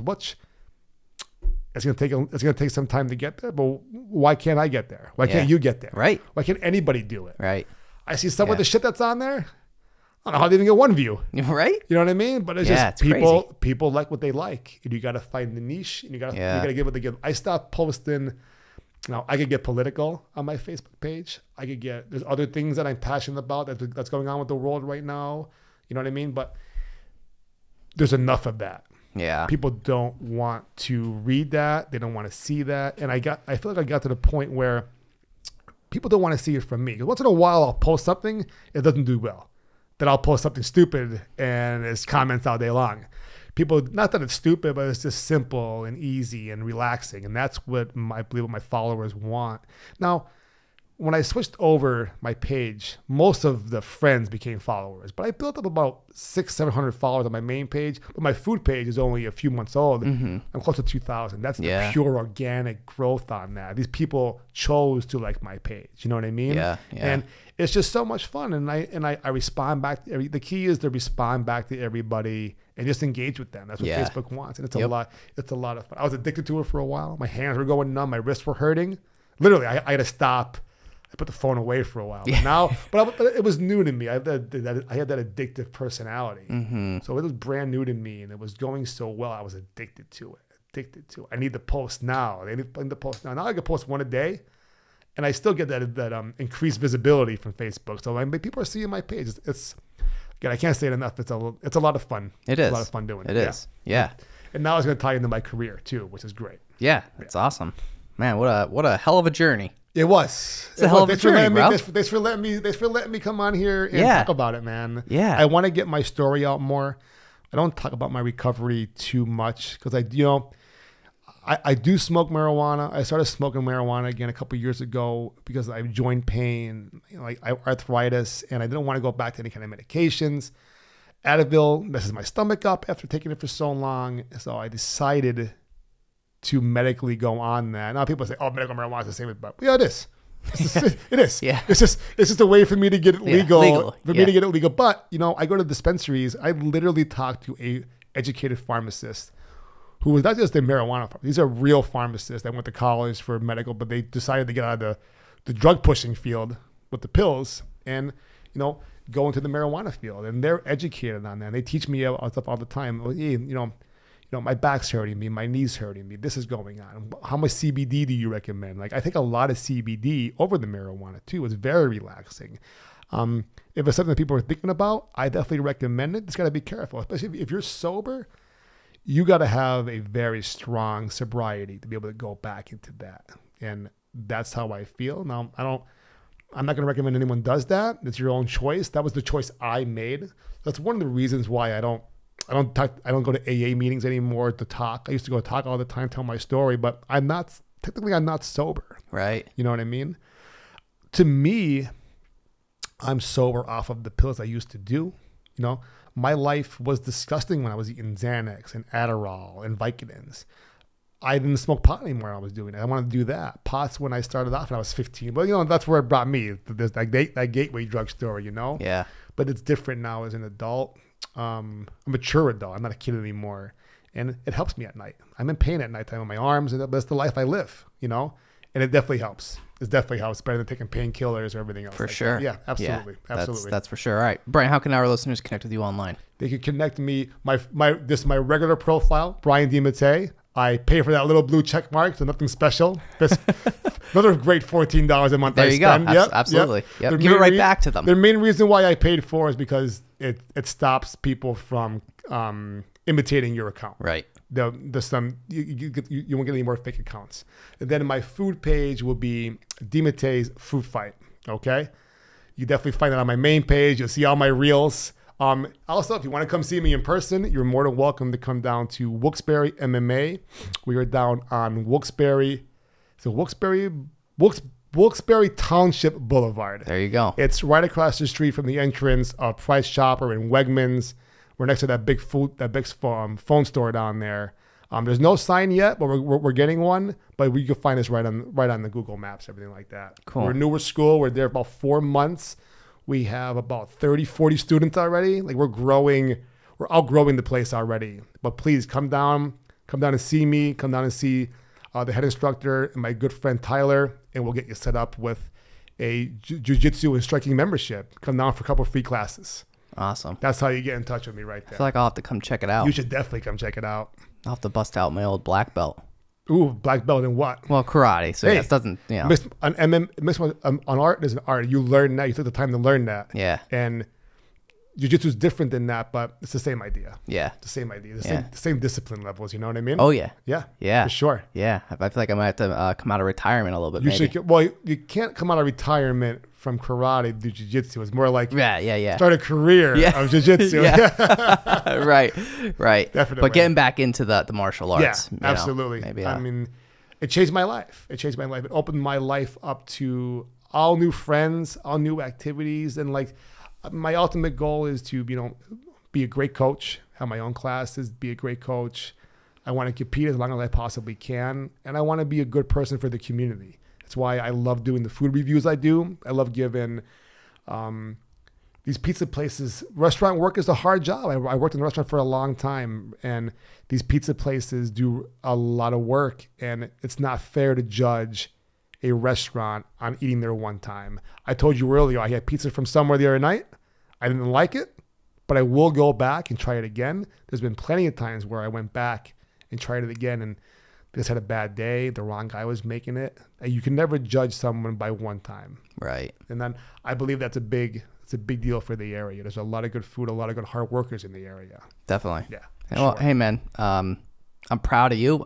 I know we barely even know each other, but I'm proud of you, man. And, I appreciate that. I appreciate that a lot. I love that. I like that. And yeah, man, good luck with the personal training and everything else. Like, Thank you're you. doing a lot of good stuff, and keep at it, man. Stay the course. I appreciate it. Good luck with you, man. This place is great. I appreciate you having me. I've been watching your old episodes, and a lot of good people on here. And we're gonna there's more collaborations, I feel like, between us and in the near future for sure. You know, as fellow content creators. You want to be in? You don't want to be in my review earlier. Yeah, I want to get. It's your thing. But we're in your place. I know. I wanted you to be in it. One of these, we'll do one. I'm just gonna show up. All right. I'm just gonna show up one time and do it. We could do it. Yeah, I gotta do it. I think that's when it has to happen. Like, I can't be like, it just needs to like happen. You said Shelley's your favorite pizza. Shelley's. We'll drive through the drive-through. We'll do a Shelley's. We'll go through the drive-through and get some Shelley's pizza. Do a Shelley's review. Yeah. All right. Yeah, absolutely. Sounds good. Great to me. All right. Brian DiMattia on the Stacks podcast in the Blue Door Studio. Thanks for joining me. Thank you. If you enjoyed this podcast, please subscribe and leave a review. We'll catch you next time on The Stacks.